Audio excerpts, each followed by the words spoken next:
বিসমিল্লাহির রহমানির রহিম। পরম করুণাময় ও অসীম দয়ালু আল্লাহর নামে শুরু।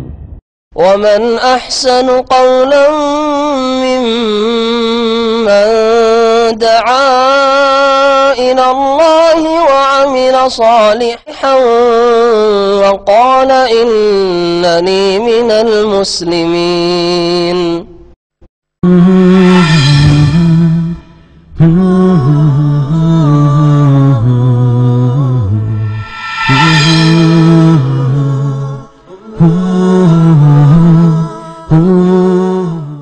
أعوذ بالله من الشيطان الرجيم. له دعوة الحق والذين يدعون من دونه لا يستجيبون لهم بشيء إلا كباسط كفيه إلى الماء ليبلغ فاه وما هو ببالغه وما دعاء الكافرين إلا في ضلال. ولله يسجد من في السماوات والأرض طوعا وكرها وظلالهم بالغدو والآصال. قل من رب السماوات والأرض قل الله. قل أفاتخذتم من دونه أولياء لا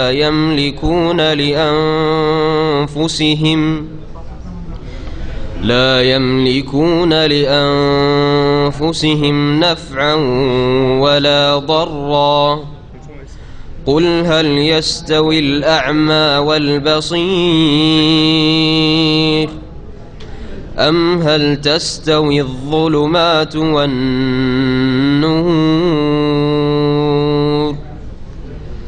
أم جعلوا لله شركاء خلقوا كخلقه فتشابه الخلق عليهم. قل الله خالق كل شيء وهو الواحد القهار. أنزل من السماء ماء فسالت أودية بقدرها فاحتمل السيل زبدا رابيا ومما يوقدون عليه في النار ابتغاء حلية أو متاع زبد مثله كذلك يضرب الله الحق والباطل. فأما الزبد فيذهب جفاء وأما ما ينفع الناس فيمكث في الأرض كذلك يضرب الله الأمثال. للذين استجابوا لربهم الحسنى والذين لم يستجيبوا له لو أن لهم ما في الأرض جميعا ومثله معه لافتدوا به من عذاب يوم القيامة. للذين استجابوا لربهم الحسنى والذين لم يستجيبوا له لو أن لهم ما في الأرض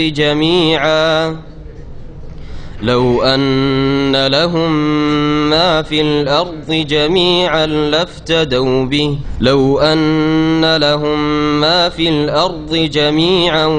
ومثله معه لافتدوا به أولئك لهم سوء الحساب ومأواهم جهنم وبئس المهاد. আসসালামু আলাইকুম ওয়া রাহমাতুল্লাহি ওয়া বারাকাতুহু। আলহামদুলিল্লাহি রাব্বিল আলামিন ওয়াসসালাতু ওয়াসসালামু আলা সাইয়্যিদিল মুরসালিন নবিয়িনা মুহাম্মদ ওয়া আলা আলিহি ওয়া সাহবিহি আজমাইন, আম্মা বাদ। ফাউযু বিল্লাহি মিনাশ শাইতানির রাজীম। লাহু দাওয়াতুল হক ওয়াল্লাযীনা ইয়াদউনা মিন দুনিহি লা ইস্তাজীবুনা লাহুম বিশাইইন ইল্লা কাবাসিতি কাফাইহি ইলাল মা'i লিয়াবলুগা ফাহ ওয়া মা হুয়া বিবালিগিহি ওমা দুআউল কাফিরিনা ইল্লা ফি দালাল ওয়ালিল্লাহি ইয়াসজুদু মান ফিস সামাওয়াতি ওয়াল আরদি তাওআন ওয়া কারহা ওয়া যিলালুহুম বিল গুদুওয়ি ওয়াল আসাল। আল্লাহ পাক রব্বুল আলামিনের যাবতীয় প্রশংসা, যে আল্লাহ পাক রব্বুল আলামিন একক, যার কোনো শরীক নেই। সমস্ত ইবাদত বন্দেগীর হকদার একমাত্র তিনি, তার সাথে কোনো কেউ শরীক নেই। আল্লাহ ছাড়া অন্যকে যারা ডাকে সেসব কোনো কিছুই শোনে না, আর কোনো ডাকে সাড়াও দিতে পারে না। তাদের মতো ব্যর্থ আর দুনিয়া আখেরাতে কেউ নেই। সালাত এবং সালাম নাজিল হোক নবী মুহাম্মদ রাসূলুল্লাহ সাল্লাল্লাহু আলাইহি সাল্লামের উপর, যার প্রতি আল্লাহ পাক কোরআনে কারীম নাজিল করে সম্মানিত করেছেন তাকে এবং তার উম্মতকে। আমাদের তাফসীর হবে সূরাতুর রাদের আয়াত নম্বর 14 থেকে। এর আগের আয়াতে তাসবিহর কথা উল্লেখ করা হয়েছে, যে আল্লাহ পাকের তাসবিহ করে ওয়ায়ুসাব্বিহুর রা'দু বিহামদিহি ওয়াল মালায়েকাতু মিন খিফাতিহি। বজ্রধ্বনি, মেঘমালার যে বজ্রধ্বনি হয়, বিদ্যুতের যে যখন চমক হয় সেই সময় যে বিকট শব্দ হয়, একে রাদ বলা হয়। এই রাদ বজ্রধ্বনি সম্পর্কে আল্লাহ বলছেন ওয়ায়ুসাব্বিহুর রা'দ, আল্লাহ পাকের তাসবিহ করে। আর ফেরেশতারা মালায়েকাও তাসবিহ করে। এই বজ্রধ্বনি যখন নবী করিম সাল্লাল্লাহু আলাইহি ওয়াসাল্লাম শুনতেন, আয়াতের তাফসীর হয়ে গেছে গত সপ্তাহে, আমরা তাফসীর করব না। শুধু একটি দোয়া এই ক্ষেত্রে বর্ণিত রয়েছে, যেটা বলার প্রয়োজন রয়েছে আর আমাদের আমল করার প্রয়োজন রয়েছে। অনেকে হয়তো জানেন না, যা জেনে আমল করবেন। নবী করিম সাল্লাল্লাহু আলাইহি ওয়াসাল্লাম থেকে এই হাদিসটি বর্ণিত হয়েছে। ইমাম বুখারী রহমতুল্লাহ আলাইহি আল আদাবুল মুফরাদ নামক কিতাবে বর্ণনা করেছেন, এবং ইমাম মালিক রহমতুল্লাহ আলাইহি মুয়াত্তা মালিক বর্ণনা করেছেন। আব্দুল্লাহ বিন জুবাইর রাদিয়াল্লাহু তাআলা আনহুমা থেকে বর্ণিত, বলছেন আন্নাহু কানা ইযা সামিআ আর-রাদ তারাকাল হাদিস। যখন তিনি বজ্রধ্বনি শুনতেন, বিদ্যুতের আওয়াজ শুনতেন, তখন তিনি কথা বলা বন্ধ করে দিতেন আল্লাহ পাকের আযাবের ভয়ে। ওয়াকালা, এবং বলতেন সুবহানাল্লাযী ইউসাব্বিহুর রা'দু বিহামদিহি ওয়াল মালায়েকাতু মিন খিফাতিহি। পবিত্রতা ঘোষণা করি, পাক পবিত্র সেই সত্তা যার পবিত্রতা ঘোষণা করি।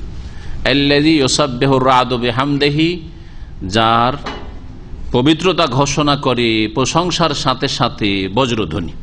ওয়াল মালায়েকা, এবং ফেরেশতাগণ মিন খিফাতি, আল্লাহ পাকের ভয়। আর বলতেন তিনি যে ইন্না হাযা লাওয়াঈদুন শাদীদুন লি আহলিল আরদ, এটা হচ্ছে বিশ্ববাসীর জন্য আল্লাহ পাকের পক্ষ থেকে একটি ধমক। বজ্রধ্বনি আল্লাহ পাকের পক্ষ থেকে একটি আযাবের ধমক। তো এই দোয়াটি পড়তে পারেন। এছাড়া একটি দোয়া রয়েছে, কিন্তু তার সনদ হচ্ছে যায়ীফ, হাদিসটি হচ্ছে যায়ীফ। এটা খুব প্রসিদ্ধ আবার রয়েছে আমাদের সমাজে। আমাদের দেশের আলেম ওলামাদেরকে, মাদ্রাসা ছাত্রদেরকে, বিশেষ করে জনসাধারণ অনেকে এই দোয়া না জানলেও এই দোয়াটি পড়তে শুনেছি আমরা ছোটকাল থেকে, আমরা মুখস্থ করেছি, কিন্তু হাদিসের সনদ হচ্ছে দুর্বল। তা আব্দুল্লাহ বিন ওমর রাদিয়াল্লাহু তাআলা আনহু থেকে বর্ণিত, আন্না রাসূলুল্লাহ ইযা সামিআ আর-রাদ, রাসূলুল্লাহ সাল্লাল্লাহু আলাইহি ওয়াসাল্লাম যখন বজ্রধ্বনি শুনতেন, ওয়াসাওয়াইক, এবং যখন বজ্রাঘাত হইত, বিদ্যুৎ চমকাতো, বজ্রধ্বনি শুনতেন, বজ্রাঘাত হইত, কালা বলতেন আল্লাহুম্মা লা তাকতুলনা বিআযাবিকা ওয়া লা তুহলিকনা বিআযাবিকা ওয়া আফিনা ক্বাবলা যালিক। কারো মুখস্থ আছে এই দোয়া? মাশাআল্লাহ, মুখস্থ নেই। যায়ীফটা মুখস্থ নেই, তো আফসোসের বিষয় নাই। সহিটা মুখস্থ আছে কারো? সুবহানাল্লাযী ইউসাব্বিহুর রা'দু বিহামদিহি ওয়াল মালায়েকাতু মিন খিফাতিহি, তার সাথে সুবহানাল্লাযী ইউসাব্বিহুর রা'দু বিহামদিহি ওয়াল মালায়েকাতু মিন খিফাতিহি। এই হাদিসটা সহিহ। আর বাকি আল্লাহুম্মা লা তাকতুলনা বিগাযাবিকা, আল্লাহ তোমার গজবে, ক্রোধে আমাদেরকে হত্যা করে দিও না, মানে ধ্বংস করে দিও না। ওয়ালা তুহলিকনা বিআযাবিকা, তোমার আযাব দিয়ে আমাদেরকে ধ্বংস করে দিও না। ওয়া আফিনা ক্বাবলা যালিকা, ধ্বংসের পূর্বে আল্লাহ আমাদেরকে তুমি মাফ করে দাও, ক্ষমা করে দাও। এখন আসি আজকের তাফসীরে আয়াত নম্বর 14-তে আল্লাহ পাক ইরশাদ করেছেন লাহু দাওয়াতুল হক, তারই জন্য, অর্থাৎ আল্লাহর জন্য। লিল্লাহ, লাহু মানে লিল্লাহ, আল্লাহরই জন্য একমাত্র দাওয়াতুল হক, সত্যের আহ্বান বা সত্য আহ্বান। মৌসুফ সিফাত এজাফত হয়েছে মৌসুফ সিফাতের। লাহু দাওয়াতুল হক, একমাত্র সত্য আহ্বানের হকদার আল্লাহ পাক রব্বুল আলামিন, বা সত্য আহ্বান প্রাপ্য হচ্ছে আল্লাহ পাক রব্বুল। আহ্বান মানে ডাক, দাওয়া মানে ডাকা, অর্থাৎ দোয়া। এখানে দোয়া বোঝানো হয়েছে, এখানে দোয়া বোঝানো হয়েছে একটি তাফসীরে। আর একটি তাফসীর হচ্ছে এই এর হচ্ছে দোয়া মানে হচ্ছে ইবাদত। দোয়া মানে এখানে ইবাদত মানে তৌহিদ, ইবাদতের মূল বিষয় হচ্ছে তৌহিদ। একটি করে তাফসীর নিয়ে আর ব্যাখ্যা করি। লাহু দাওয়াতুল হক, একমাত্র হক হচ্ছে সত্যের আহ্বানের। কার হক? আল্লাহর হক। আল্লাহর হক হচ্ছে সত্য আহ্বান, অর্থাৎ সত্য দোয়া হচ্ছে আল্লাহর কাছে দোয়া করা। তাহলে আল্লাহ ছাড়া অন্যকে ডাকা, কেউ যদি দেবদেবীকে ডাকে, প্রতিমা পুতুলকে ডাকে, হরে রাম হরে কৃষ্ণ করে, হচ্ছে বাতিল আহ্বান, এই বাতিল ডাক। ওই রকমই কেউ যদি গৌসুল আজম বলে জিলানিকে, গরিব নওয়াজ গরিবের দাতা বলে চিশতিকে, অথবা কোন পীর মুর্শিদকে ডাকে, জীবিত মৃতকে ডাকে, দরগাহকে কেউ ডাকে, দরগাওয়ালাকে ডাকে, তো এই হচ্ছে বাতিল দাওয়াত, বাতিল আহ্বান। সত্য দোয়া হচ্ছে একমাত্র আল্লাহর কাছে দোয়া করা। লাহু দাওয়াতুল হক, দোয়া করবেন একমাত্র আল্লাহ পাকের কাছে, ডাকবেন একমাত্র আল্লাহ পাককে। দোয়া হচ্ছে দুই রকম, দোয়ায়ে ইবাদা, দোয়ায়ে মাসআলা। আকীদার কিতাবাদিতে এই বিষয়টি সুন্দর করে উল্লেখ করা হয়েছে। দোয়া মানে আমরা তো মনে করি দোয়া মানে চাওয়া, দোয়া মানে চাওয়া না। সাআলা মাসআলা, সওয়াল করা মানে চাওয়া, যাচ্ছা করা। কিন্তু দোয়া মানে ডাকা। তো ডাকা দু রকম হয়। এক ডাকা হয় ইবাদতগত ডাকা, আপনি নিজের জন্য কিছু চাইছেন না, আল্লাহ পাকের গুণগান ইবাদত বন্দেগী পেশ করছেন, ইবাদতগত ডাকা, দোয়ায়ে ইবাদা। আর আরেক দোয়া হচ্ছে দোয়ায়ে মাসআলা, মানে যাচ্ছাগত আহ্বান, যাচ্ছাগত দোয়া। আপনি আল্লাহ পাক রব্বুল আলামিনের কাছে চাইছেন, চাওয়ার মাধ্যমে আল্লাহকে ডাকছেন বা ডাকছেন, আপনি সেই ডাকে আল্লাহর কাছে কিছু চাইছেন নিজের জন্য, নিজের পরিবারের জন্য, নিজের আপনজনদের জন্য ইত্যাদি। তো দোয়া হচ্ছে দুই রকম। এই দুই রকমেরই দোয়া সূরাতুল ফাতিহাতে বিদ্যমান রয়েছে। সূরা ফাতিহার যারা সহি তাফসীর বুঝেন, তাফসীর বুঝার মতো, শুধু তরজমা পড়লে কিছু বোঝা যাবে না। তাফসীর যদি বুঝেন তো দেখবেন প্রথম 3.5 আয়াতে আল্লাহ পাকের ইবাদতগত দোয়া রয়েছে, দোয়াউল ইবাদা, গুণগান। আলহামদুলিল্লাহি রাব্বিল আলামিন, আর রহমানির রহিম, মালিক ইয়াউমিদ্দিন। 3 আয়াত হইল। ইয়াকা নাবুদু 3.5 হইল, হে আল্লাহ একমাত্র তোমারই ইবাদত করি। আলহামদু থেকে শুরু করে ইয়াকা নাবুদু পর্যন্ত একটা কিছু আল্লাহর কাছে চেয়েছেন কি? কিছুই চাননি এখন পর্যন্ত, কিন্তু কিছুই চাননি। এ হচ্ছে দোয়া ইবাদা, আল্লাহ পাকের গুণগান, ইবাদত বন্দেগী। তিনি মালিক, বিচার দিবসের মালিক, তিনি রহমান, তিনি রহিম, তিনি রব্বুল আলামিন, তার জন্য যাবতীয় প্রশংসা ইত্যাদি। এগুলি হচ্ছে দোয়া ইবাদা। অথচ দোয়া সূরাতুল ফাতিহার অপর নাম হচ্ছে সূরাতুদ দোয়া, সূরাতুস সালাহ, বিভিন্ন নাম রয়েছে। তো 3.5 আয়াতে দোয়া ইবাদা করলেন। আল্লাহ পাক কোরআন কারীমের শুরুতেই ইবাদতগত দোয়া শিখেছেন। এখানে আপনার কোনো স্বার্থ নেই, সুবহানাল্লাহ। এই স্বার্থ নেই যে দুনিয়াতে আমি কিছু চাইছি। আল্লাহ পাক রব্বুল আমাকে যেই জন্য সৃষ্টি করে সেই কাজটি আমি করছি, তার ইবাদতের জন্য সৃষ্টি করেছেন, সুতরাং আমি ইবাদত বন্দেগী পেশ করছি আল্লাহর সামনে। এ হচ্ছে দোয়া ইবাদা। তারপরের 3.5 আয়াতে যেহেতু যাচ্ছাগত আহ্বানও মন্দ নয়, আল্লাহর কাছে কিছু চাওয়া নিজের জন্য দুনিয়া আখেরাতের, এটাও কোনো খারাপ জিনিস না, এটাও প্রশংসনীয়। সেই জন্য আল্লাহ পাক বাকি 3.5 আয়াতে শিখিয়ে দিচ্ছেন যে আপনি দোয়ায়ে মাসআলা করেন, আল্লাহকে ডাকেন, আর ডাকার মাধ্যমে আপনি কিছু আপনার দুনিয়া আখেরাতের জন্য কিছু চান। ওয়া ইয়াকা নাস্তাইন, অর্ধেক আয়াত হলো, তাই না? হে আল্লাহ, আর একমাত্র তোমার কাছে সাহায্য চাই। চাইলেন না? চাইলেন না আল্লাহ আমাকে সাহায্য করো, সার্বিক জীবনে সাহায্য কামনা করলেন আপনি। ওয়া ইয়াকা নাস্তাইন ইহদিনাস সিরাতাল মুস্তাকিম সিরাতাল্লাযীনা আনআমতা আলাইহিম গায়রিল মাগদুবি আলাইহিম ওয়ালাদ-দাল্লিন। কয়টা হলো? 3.5 হলো। তাহলে 3.5 হইল। সূরা ফাতিহাতে 2 রকমের দোয়া শেখানো হয়েছে। তাহলে লাহু দাওয়াতুল হক মানে সত্য আহ্বান বা সত্য ডাকা, সত্য দোয়া একমাত্র আল্লাহর জন্য। বাকি আল্লাহ ছাড়া অন্যকে কেউ যদি ডাকে সেটা হচ্ছে মিথ্যা ডাকা, বাতিল ডাকা, সেই ডাকা ভ্রান্ত ডাকা। লাহু দাওয়াতুল হকের আরেকটি তাফসীর করলাম, শুধু দোয়াতে সীমিত না, ডাকায় সীমিত না, আহ্বান করাই সীমিত নয়, বরং ব্যাপক। সেটা হচ্ছে লাহু ইবাদাতুল হক, সত্য ইবাদত একমাত্র আল্লাহর জন্য। আল্লাহর ইবাদত বান্দেগী যদি করেন তাহলে সেটা হচ্ছে সত্য, আল্লাহ ছাড়া অন্যের ইবাদত করেন তাহলে সেটা হচ্ছে মিথ্যা, বাতিল। যালিকা বিআন্নাল্লাহু আল হক ওয়া আন্না মা ইয়াদউনা মিন দুনিহি আল বাতিল। এক আয়াতে রয়েছে আল বাতিল, আর এক আয়াতে রয়েছে হু আল বাতিল। তাহলে আল্লাহ ছাড়া অন্যকে ডাকা হচ্ছে বাতিল, আর আল্লাহকে ডাকা হচ্ছে হক। আল্লাহ যে ইলাহ, আল্লাহ মাবুদ, ইবাদত বন্দেগীর হকদার একমাত্র আল্লাহ পাক, এটি হচ্ছে হক কথা, সত্য কথা। এজন্য সমস্ত আম্বিয়া রাসূলগণ একমাত্র আল্লাহর ইবাদতের দিকে দাওয়াত দিয়েছেন। ওয়াল্লাযিনা ইয়াদউনা মিন দুনিহি, পক্ষান্তরে যেসব লোকেরা আল্লাহকে বাদ দিয়ে অন্যকে আহ্বান করে, ডাকে, লা ইস্তাজিবুনা লাহুম বিশাই, তাদের ডাকে কোনো কিছুতেই সাড়া দিতে পারে না। তাদের ডাকে কোনো কিছুতেই সাড়া দিতে পারে না। এমন নয় যে সামান্য কিছুতে সাড়া দিতে পারে, এমন নয় যে খাস খাস লোক যারা মুরিদান আছে, মুরিদান ছিল তার জীবদ্দশায়, তাদের ডাকে সাড়া দিতে পারে। হ্যাঁ, মুরিদানদের প্রজন্মের আছে, এই জন্য যেহেতু নিজস্ব লোক ছিল, এগুলি ভক্ত লোক ছিল, সেই জন্য তাদের ডাকা সাড়া দিবে না। না, লা ইস্তাজিবুনা লাহুম বিশাই, কোন ক্ষেত্রে, সেই সামান্য কোনো জিনিস সের ক্ষেত্রেও সাড়া দিতে পারেন না। তবে এই ডাকার উপমা কেমন আল্লাহ দৃষ্টান্ত দিয়ে বুঝিয়েছেন। কোরআনে কারীম বহু উপমা রয়েছে, কারণ উপমার মাধ্যমে, মিসালের মাধ্যমে, উদাহরণ দিয়ে বোঝানো খুব সহজ।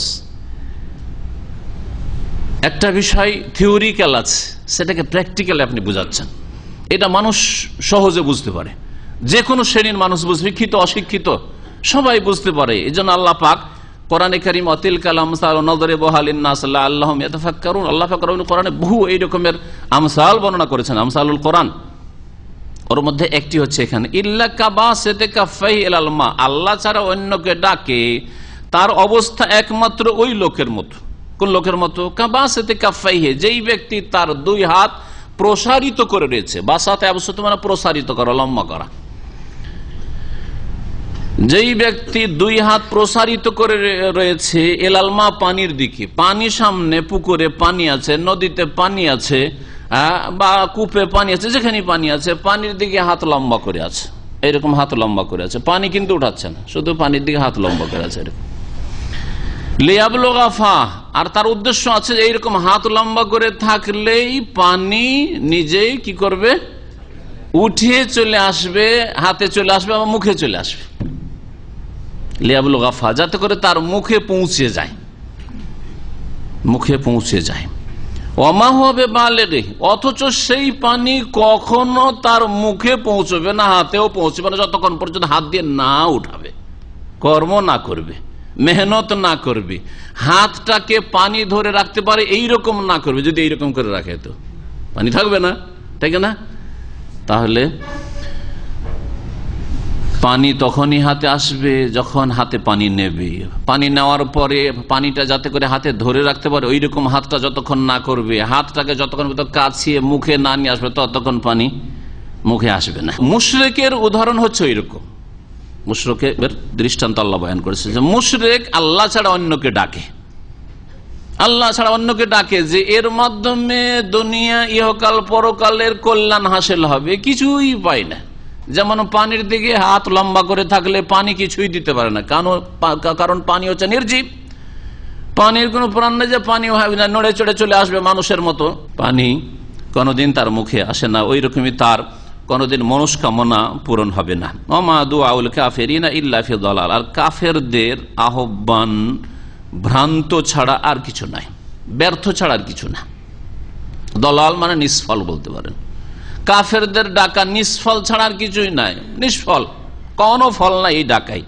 তাহলে ভালো করে মনে রাখবেন, আল্লাহ ছাড়া অন্যকে ডেকে কেউ যদি ধারণা করে যে আমি ওখানে গিয়েছিলাম আর এইরকম কবরে চাদর চড়িয়েছিলাম, আর বাবাকে ডেকেছিলাম, ফুল দিয়েছিলাম, ইত্যাদি গেছিলাম, ওরসে গিয়েছিলাম, সেই জন্য পেয়েছি, সে ভ্রান্ত ধারণায় শয়তান তাকে বিভ্রান্ত করে রেখেছে।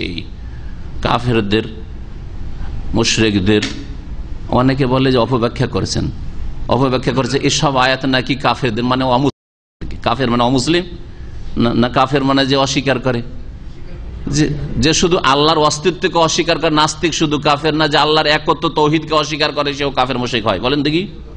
আল্লাহর তৌহিদ যেটা মৌলিক বিষয়, সমস্ত আম্বিয়া রাসূলকে দাওয়াত হচ্ছে লা ইলাহা ইল্লাল্লাহ তৌহিদ, সেটাকে যদি অস্বীকার করে না, যে আল্লাহর সাথে আল্লাহর কাজগুলি অন্যও করে, অন্যের কাছেও পাওয়া যায়, তাহলে সে আল্লাহর তৌহিদকে অস্বীকার করলো না। তো আমাদের বক্তব্যগুলির উপর আজকাল কিছু বিদআতপন্থীরা এমন এমন কথা বলে জনসাধারণ বিভ্রান্ত করছে যে এরা অপব্যাখ্যা করছে কোরআন হাদিসের। কোরআনের আয়াতগুলো সব কাফের অমুসলিমদের সম্পর্কে রয়েছে আর ফিট করছে মুসলিমদের। আরে মুসলিম থাকবে তাইলে তো, মুসলিম থাকবে তাহলে তো নিজের ইসলামকে নিজে যদি লাথি মেরে দেয় শিরক কুফরি করে, তাহলে ইসলাম থাকলো কোথায়? তার তৌহিদই নাই তো থাকলো কোথায়? সব দোষ চাপিয়ে দিলেন হিন্দুদের ওপর, হ্যাঁ, যে আল্লাহ ছাড়া অন্যকে ডাকে সেই জন্য তারা বিধর্মী আর কাফের মুশরিক হয়ে গেল। আর একই কাজ আপনারা কবর মাজারে করছেন। এত বড় জুলুম কেন? এত বড় অবিচার কেন? নিজেরা সবকিছুই করেন, আপনাদের জন্য সব জায়েজ হয়ে যাবে আর সবগুলি ধর্ম হয়ে যাবে, আর তাদের ধর্মটা না না না তারা ভুল পথে আছে। একই কাজ তো করছেন। আল্লাহ পাক বলছেন যে আল্লাহকে সেজদা করি আসমান এবং জমিনে যে কেউ আছে। আসমান জমিনে মালায়েকা রয়েছেন, আসমান জমিনে মানুষ আছে, জমিনে মানুষ আছে, জিন আছে। এই আসমান জমিনে যে কেউ আছে সকলেই আল্লাহকে সেজদা করে, আল্লাহকে সেজদা করে। সমস্ত মালায়েকা আল্লাহকে সেজদা করে। মালায়েকা ফেরেশতা জগতে কোন নাফরমান নেই। ইউসাব্বিহুনাল লাইলা ওয়ান নাহারা লা ইফতারুন, তারা রাত দিন আল্লাহ পাকের তাসবিহ গুণগান করে, তারা কখনো ক্লান্ত হয় না। মানুষের মধ্যে আর জিনের মধ্যে, হ্যাঁ, এদের মধ্যে অনেকেই অনুগত আছে, আল্লাহ পাককে সেজদা করে স্বেচ্ছায়। আর অনেকে স্বেচ্ছায় তো মনের খুশির সাথে সেজদা করে না, কিন্তু অনিচ্ছাই, হ্যাঁ, ইচ্ছা নেই, ঘৃণা, তারপরে সেজদা করতে বাধ্য। এই সেজদার ধরনটা কেমন? আগে আয়াতের তরজমাটা শুনেন, তারপরে এর ধরনটা বলবো। আল্লাহ পাক বলছেন যে আকাশে এবং জমিনে যারাই রয়েছে সকলেই আল্লাহকে সেজদা করে। তাও আউ ওয়াকারাহা, স্বেচ্ছাই, তাও আন মানে স্বেচ্ছাই। এখান থেকে হচ্ছে তাআত, এখান থেকে হচ্ছে আনুগত্য, হ্যাঁ, ইতাআত বা তাআত। ওয়াকারাহা এবং অনিচ্ছাকৃত, কারহান মানে ঘৃণা করে, অনিচ্ছা, ইচ্ছা হয় না, তারপরও আল্লাহকে সেজদা করে। অনেক জিন আল্লাহকে সেজদা করতে চায় না, তারপরও সেজদা করতে বাধ্য। অসংখ্য মানুষ আল্লাহকে সেজদা করতে চায় না, ঘৃণা করে, তারপরও সেজদা করতে বাধ্য। এই বিষয়টা বোঝার জন্য আল্লাহ পাকের নির্দেশ যে দুই ভাগে বিভক্ত, এই বিষয়টা বুঝতে হবে। আল্লাহ পাকের নির্দেশ হচ্ছে দুই ভাগে বিভক্ত। কেউ বলতে পারেন আল্লাহ পাকের নির্দেশ দুই রকম। সৃষ্টিগত নির্দেশ, আল আমরুল কৌনি, আল্লাহর সৃষ্টিগত নির্দেশ, আদেশ। আর একটা হচ্ছে শারঈ, আল আমরু শারঈ, শরীয়ত বিধানগত আল্লাহ পাকের নির্দেশ। আল্লাহর নির্দেশ দুই রকম রয়েছে। আল্লাহ পাকের সৃষ্টিগত যেসব নির্দেশ হয়, ওই নির্দেশের সামান্যতম ব্যতিক্রম করার কোন মাখলুকের ক্ষমতা নেই, আসমান জমিনের ক্ষমতা নেই, কোন ফেরেশতার ক্ষমতা নেই। আল আমরুল কৌনি, আগুনকে আল্লাহ পাক যখন তার নির্দেশ দিলেন, ইয়া নারু কুনি বারদা, হে আগুন তুমি ঠান্ডা হয়ে যাও, ক্ষমতা ছিল তার ঠান্ডা না হয়ে জ্বালিয়ে দেওয়ার ক্ষমতা ছিল।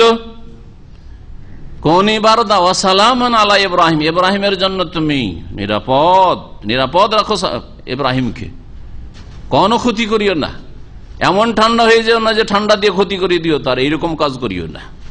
আল্লাহ পাক এটা নির্দেশ কিনা? কোনি, হ্যাঁ, কোন থেকে মুয়ান্নাস স্ত্রীলিঙ্গর সেগা, তো আমর নয়, নির্দেশ। কিন্তু এটা কোন নির্দেশ? সৃষ্টিগত নির্দেশ, আল্লাহর বিধানগত শরীয়তের নির্দেশ নয়, এটা আল্লাহ পাকের সৃষ্টিগত নির্দেশ। এই নির্দেশ আল্লাহ পাক যদি কাউকে দেন, তার বিরুদ্ধে যাওয়ার কোনো শক্তি নেই। আল্লাহ পাকের সৃষ্টিগত নির্দেশ যে তোকে মুখ দিয়েই খেতে হবে, জিহ্বা দিয়ে স্বাদ বুঝতে হবে, হাত দিয়ে ধরতে হবে, পা দিয়ে চলতে হবে, চোখ দিয়ে দেখতে হবে। কোন শক্তি, কোন নাস্তিক, কোন আল্লাহদ্রোহী যদি বলে আমি চোখ দিয়ে দেখব না, আমি কান দিয়ে দেখব, তার বাপের ক্ষমতা আছে? আছে। তার নেতার ক্ষমতা আছে? কারো ক্ষমতা নেই। আল্লাহ পাক যদি কাউকে অসুস্থ করেন, কোন মারিদান, অসুস্থ হ, হে আল্লাহ দ্রোহী নাস্তিক তুই অসুস্থ হ। আল্লাহ যদি কাউকে অসুস্থ করেন, এটা আল্লাহ পাকের সৃষ্টিগত নির্দেশ। কারো ক্ষমতা আছে সুস্থ থাকার? কারো ক্ষমতা আছে? কারো হায়াত, কারো মত। তোকে মারবো আজকে, কোন মাইয়েতান, আজকে মৃত হ, আল্লাহ পাকের সৃষ্টিগত নির্দেশ, আজকে তোকে মরতে হবে। কোন কাফের আল্লাহ দ্রোহীর ক্ষমতা আছে যে আরো 1 মিনিট বাঁচবো? ক্ষমতা আছে? আল্লাহ পাকের সৃষ্টিগত নির্দেশ। তো এইসব নির্দেশ পালনের ক্ষেত্রে আল্লাহ পাকে সেজদা করতে বাধ্য, কারহান, অনিচ্ছাকৃত। যেখানে তার ক্ষমতা আছে, ক্ষমতার ক্ষেত্রে সে আল্লাহকে সেজদা করে না। অর্থাৎ আমরে শারঈ, বিধানগত যখন আল্লাহ পাকের নির্দেশ হয় তখন আল্লাহর অবাধ্যতা করে। আল্লাহর বিধানগত নির্দেশ কেমন? আকিমুস সালাহ, সালাত কায়েম করো, আতুজ যাকাত, যাকাত প্রদান করো, কুল লা ইলাহা ইল্লাল্লাহ, বলো আল্লাহ ছাড়া কেউ সত্য মাবুদ নাই, ইয়া আইয়ুহান নাস উবুদু রাব্বাকুম, তোমাদের রবের ইবাদত করো, ওয়াবুদুল্লাহ ওয়া লা তুশরিকু বিহি শাইআ ওয়া বিল ওয়ালিদাইনি ইহসানা। এগুলি কিসের নির্দেশ? শারঈ নির্দেশ, আল আমরু শারঈ, বিধানগত নির্দেশ। এসব ক্ষেত্রে অধিকাংশ অবাধ্য। কারণ এই ক্ষেত্রে বাপ মার সাথে সদ্ব্যবহার করবো কিনা, নামাজ আদায় করবো কিনা, আর যাকাত দেবো কিনা, রোজা রাখবো কিনা, ইবাদত বন্দেগী করবো কিনা, তাওহীদ স্বীকার করবো কি করবো না, এই ক্ষেত্রে আমাদেরকে আল্লাহ পাক ক্ষমতা দিয়েছেন, ইখতিয়ার দিয়েছেন। যার ফলে এখানে কি করে? এখানে সে ইখতিয়ারের স্বাধীনতার অপব্যবহার করে আর আল্লাহ পাকের বিরুদ্ধাচরণ করে, নাফরমানি করে। আল্লাহ পাক তাহলে সৃষ্টিগত ক্ষেত্রেই বলেছেন যে অনিচ্ছাকৃত সেজদা করতে প্রত্যেক ব্যক্তি বাধ্য। আর শরীয়তের ক্ষেত্রে না, শরীয়তের ক্ষেত্রে আনুগত্য করে বা আল্লাহ পাকে সেজদা করে একমাত্র মুমিন ব্যক্তি, মুমিন জিন, মুমিন মানুষ আল্লাহ পাকের সৃষ্টিগত ক্ষেত্রেও সেজদা করে, আর আল্লাহ পাকের বিধানগত ক্ষেত্রে, শরীয়তের ক্ষেত্রেও সেজদা করে, মানে আদেশ মেনে চলে। ওয়াজিলালহুম, এবং তাদের ছায়াগুলিও সেজদা করে, তাদের ছায়াগুলিও সেজদা করে। তাহলে বোঝা গেল শুধু আমরা সেজদা করি না, আমাদের যে ছায়া পড়ে সকাল বিকাল, যতটুকু ছায়া পড়ে এই ছায়াও সেজদা করে। ঘর বাড়ির ছায়া সেজদা করে। দেখেন সকালবেলা ছায়াটা একদিকে, বিকালবেলা আরেক দিকে, এটা কার হুকুমে যায়? এইটাই হচ্ছে তার সেজদা, ছায়া সেজদা করে। এটা হচ্ছে সৃষ্টিগত আল্লাহ পাকের হুকুম। আল্লাহ পাক এই সৃষ্টিগত বিধান যদি কায়েম না রাখতেন তাহলে ছায়াই থাকতো না, অথবা ছায়া স্থির থাকতো, এদিকে ওদিকে যেত না, যে সকালবেলা ছায়া এদিকে আর বিকেলবেলা এইদিকে, এরকম হইতো না। তাই এই হচ্ছে ছায়ার সেজদা করা। সূরা নাহল এই বিষয়টি রয়েছে, ইয়াতাফাইয়াউ জিলালহু আনিল ইয়ামিন ওয়াস শামাইল সুজদান লিল্লাহ ওয়া হুম দাখিরুন। ইয়াতাফাইয়াউ জিলালহু, প্রত্যেক সৃষ্টির ছায়া ঝুঁকে ঝুঁকে, সকালবেলা একদিকে ঝুঁকে থাকে, সন্ধ্যাবেলা আরেক দিকে ঝুঁকে থাকে। হ্যাঁ, আনিল ইয়ামিন ওয়াস শামাইল, ডান দিকে আর বাম দিকে, সুজদান লিল্লাহ, এই ঝুঁকে যাওয়া, ছায়ার ঝুঁকে যাওয়া হচ্ছে আল্লাহকে সেজদা করা, আল্লাহর সামনে সেজদা অবনত হওয়া। আল্লাহ পাক রব্বুল আলামিন বলছেন যে এই সেজদা বিল গুদুবি ওয়াল আসাল, সকাল বিকাল চলতে থাকে। অর্থাৎ সকাল বিকাল বলতে সব সময় সেজদা করে, সব সময় এই সেজদা চলতে থাকে। আমরা সকাল বিকাল বলে অনেক সময় সব সময়ের উদ্দেশ্য নিয়ে, আপনাকে তো সকাল বিকাল দেখি, তাই না? তার মানে সব সময়, মানে প্রায় সময় দেখি, সব সময় মানে প্রায় সময় দেখি। কুল মান রাব্বুস সামাওয়াতি ওয়াল আরদ, হে নবী তুমি বলো আকাশসমূহ আর জমিনের প্রতিপালক কে, পালনকর্তা কে, মালিক কে? কুলিল্লাহ, হে নবী তুমি ঘোষণা করো আল্লাহ একমাত্র মালিক। কুল, হে নবী বলো আফাত্তাখাযতুম মিন দুনিহি আউলিয়া, তাহলে কি তোমরা আল্লাহকে বাদ দিয়ে আরো পৃষ্ঠপোষক তোমরা ধারণ করেছো? লা ইয়ামলিকুনা লিআনফুসিহিম নাফআন ওয়ালা দাররা, যারা তাদের নিজেদেরও লাভ আর ক্ষতিরও মালিক না। নিজেদের লাভ ক্ষতির মালিক না তো আপনার আমার লাভ ক্ষতির কিসের মালিক হবে? সুবহানাল্লাহ। যাদেরকে ওলি আউলিয়া বলে, পৃষ্ঠপোষক, এরা দিতে দাতা, দাতা দরবার, এর দাস্তগীর, এ হচ্ছে গরিবের দাতা, গরিব নওয়াজ, এ হচ্ছে গৌসে আজম, মহান উদ্ধারকারী। আল্লাহ বলছেন যে লা ইয়ামলিকুনা লিআনফুসিহিম, নিজেরও মালিক না, যে আমি আমাকে ক্ষয়ক্ষতি থেকে বাঁচাবো, আমি আমাকে আল্লাহর কবল থেকে বাঁচাবো, আল্লাহ পাকের শাস্তি থেকে বাঁচাবো। না নিজের লাভ করে দিতে পারে আর না নিজের ক্ষতি সাধন করতে পারে, না ক্ষতি থেকে বাঁচাতে পারে। যারা নিজের লাভ লসের মালিক নয় তারা অন্যের লাভ লসের কি করে মালিক হতে পারে? কুল হাল ইয়াস্তাউল আমা ওয়াল বাসীর, হে নবী মানব জাতিকে জানিয়ে দাও অন্ধ ব্যক্তি আর চক্ষুষ্মান ব্যক্তি কি সমান হতে পারে? একজন চোখে দেখছে, দেখে রাস্তাঘাটে হাঁটে চলাফেরা করে, আর একজন দেখে না, অন্ধ। দুজন সমান? কখনো সমান নাই। এর উদ্দেশ্য হচ্ছে যেই ব্যক্তি অন্তর্দৃষ্টি খুলে হককে বুঝলো, আর বোঝার পরে হককে, সত্যকে গ্রহণ করলো, দিন ইসলাম গ্রহণ করলো আর তা পালন করলো, সেই ব্যক্তি। আর যে হককে জানলো না, মানলো না, পালন করলো না, বেদিন বেনামাজি, আল্লাহ দ্রোহী হয়ে থাকলো, দুজন সমান? কখনো সমান নাই। আল্লাহ বলছেন সমান নাই, আর আপনার গণতন্ত্র বলছে সমান। আরে আপনার ছিল 18 বছর হয়েছে, 18 বছর না 22 বছরে ওরা ভোটের অধিকার দেয়? 18 বছর, তাই না? 18 বছর আপনার ছেলে হয়েছে, আপনি মাশাআল্লাহ ওলিউল্লাহ লোক, পরহেজগার, হ্যাঁ মুরব্বী, মাশাআল্লাহ দিনদার, আল্লাহ ভীরু। আপনার ছেলে ভোটের একটা ভোটের অধিকার রাখে, আর আল্লাহর সবচেয়ে বড় দুশমন নাস্তিকের সন্তান 18 বছর বয়সের, সেও সমান ভোটের অধিকার রাখে। আল্লাহ তো বলছে না, সমান নয়। আল্লাহ তো সমান না। কুল হাল ইয়াস্তাবিল আমা ওয়াল বাসীর, অন্ধ আর চক্ষুষ্মান কি সমান? জিজ্ঞেস করতো ওদেরকে। আম হাল তাস্তাবি যুলুমাত ওয়ান নূর, নাকি অন্ধকার সমূহ আর আলো দুটো সমান? গত সপ্তাহের, আগের সপ্তাহে আমার আলোচনা বলেছিলাম যে কোরআনে কারিমে যেখানে আলো অন্ধকারের কথা এসছে, অন্ধকার বহু বচন। অন্ধকার কি? জুলমাতনের বহু বচন হচ্ছে জুলুমাত। অনেক অন্ধকার আছে, অনেক অন্ধকার আছে। আর নূর হচ্ছে একটি, নূর হচ্ছে মাত্র একটি, তৌহিদ। তৌহিদ ছাড়া আর কোন নূর নেই। নূর হচ্ছে ইন্নাদ্দিন ইনদাল্লাহিল ইসলাম, মাত্র ইসলাম, ঈমান, এই হচ্ছে নূর। এর ছাড়া আর কোন নূর নেই, কোন আলো নেই, সব অন্ধকার। আর বাতিল অন্ধকার অনেক রয়েছে, অন্ধকার অনেক রয়েছে, অন্ধকারের শেষ নেই। তারপরেও যদি আমাদের মুসলিম সমাজের কিছু ধর্মগুরুরা বলে যে অনেক তরিকত আমাদের রয়েছে, প্রথম 4 তরিকত আর এক তরিকত থেকে অনেক তরিকত বেরিয়েছে, তাহলে তাদের কি বলবেন? এগুলো নূর না জুলুমাত বলুন তো দেখি? নিঃসন্দেহে এগুলি জুলুমাত, ধর্মের নামে অন্ধকার এগুলি। আম জাআলুলিল্লাহি শুরাকা, নাকি তারা আল্লাহর সাথে শরীক স্থাপন করেছে। খালাকু কা খালকিহি, আর যাদেরকে শরীক সাব্যস্ত করেছে তারা তার মতো আল্লাহর মতোই সৃষ্টি করে। খালাকু, তারা সৃষ্টি করে, কা খালকি, আল্লাহর সৃষ্টি করার মতো।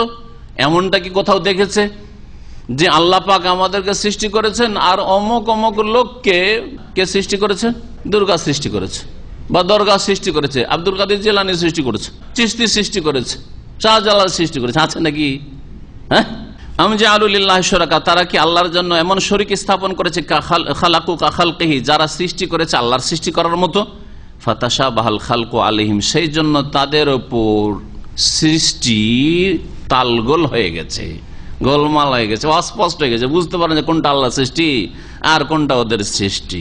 হ্যাঁ, সুতরাং সে ধর্ম বুঝতে পারেন না, সত্য দিন বুঝতে পারেন না, যার ফলে তাওহীদ শিরক তাদের উপর একাকার হয়ে গেছে, এই জন্য গুমরাহ হয়ে রয়েছে। এমনটা কি? কুলিল্লাহু খালিকু কুল্লি শাই, হে নবী তুমি বলে দাও মানব জাতিকে, আল্লাহু খালিকু কুল্লি শাই, আল্লাহ সবকিছুর সৃষ্টিকর্তা একমাত্র। আল্লাহ হচ্ছেন সবকিছুর সৃষ্টিকর্তা, সবকিছুই আল্লাহ সৃষ্টি করলেন, সবকিছুই আল্লাহ দিলেন, তো ইবাদত কার হবে? আল্লাহর। এটাই হচ্ছে তাওহীদে রুবুবিয়্যাত, তাওহীদে উলুহিয়তের দলিল। আল্লাহ দেন তো গুণগান কার করব? আল্লাহর করব।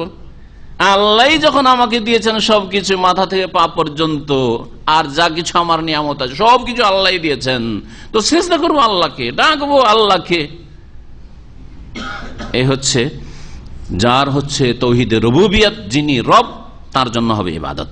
মক্কার মুশরিকদের কাছে বারবার করে এই যুক্তিটাই রাসূলুল্লাহ সাল্লাল্লাহু আলাইহি ওয়াসাল্লাম পেশ করেছেন কোরআনে কারীমের আয়াত দিয়ে এবং তার কথা দিয়ে, যে দেখো আল্লাহকে তোমরা রব মানছো, আল্লাহকে সৃষ্টিকর্তা মানছো, আল্লাহকে তোমরা হায়াত মওতের মালিক মানছো, এটা মানতো মক্কার মুশরিকেরা। তো যিনি সব কিছুই দেন, তোমাদের লাত উজ্জা হুবাল মানাত এসব কিছুই দেয় না, তো আবার ওদেরকে কেন সিজদা করবে? ওদের জন্য কেন জবাই করবে? ওদেরকে কেন ডাকবে? আল্লাহ পাক বলছেন যে আল্লাহু খালিকু কুল্লি শাই, হে নবী জানিয়ে দাও যে আল্লাহ সমস্ত কিছু সৃষ্টিকর্তা। আর এই কথা আল্লাহ পাক প্রত্যেক যুগে নবী রাসূলকে দিয়ে এক কথাই, সমস্ত নবী রাসূল এক কথাই বলেছেন, ওয়া হুয়াল ওয়াহিদুল কাহ্হার, তিনি অদ্বিতীয়। আল ওয়াহিদ একক, অদ্বিতীয়। আল কাহ্হার, যিনি বড় প্রতাপশালী, যাকে কেউ হারাতে পারে না। আনজালা মিনাস সামাই মান, আল্লাহ তো সেই সত্তা যিনি আকাশ থেকে বৃষ্টি বর্ষণ করেন। ফাসালাত আউদিয়াতুম বিকাদারিহা, অতঃপর উপত্যকাগুলি, ওয়াদির বহু বচন হচ্ছে আউদিয়া, উপত্যকাগুলি ভেসে যায়, প্লাবিত হয়, বেকাদারেহা পরিমিতভাবে। পরিমিতভাবে কেন বলা হলো? উপত্যকা বলা হয় দুই পাহাড়ের মাঝখানে যে নিচু জায়গাকে, তো যেখানে দুই পাহাড়ের মাঝখানে সংকীর্ণতা আছে সেখানে অল্প পানি ঢুকতে পারে, অল্প পানি বইতে পারে। আর যেখানে দুই পাহাড়ের মাঝখানে অনেকটা প্রশস্ত এলাকা আছে, পাহাড় একটু দূরে দূরে আছে, সেখানে খুব জোরে এবং খুব বেশি পরিমাণে পানি প্রবাহিত হচ্ছে। সেই জন্য আল্লাহ বলছেন বেকাদারিয়া, যেখানে যতটা পানি প্রবাহিত হতে পারে। আল্লাহ পাক তারপরে বলছেন ফাহতামালা সাইল জাবাদান রাবি। এখানে সুন্দর দুটি দৃষ্টান্ত আল্লাহ পাক দিয়েছেন, হক আর বাতিলের, ঈমান আর কুফরির, শিরক আর তৌহিদের, দুটো আল্লাহ পাক সুন্দর উপমা দিয়েছেন।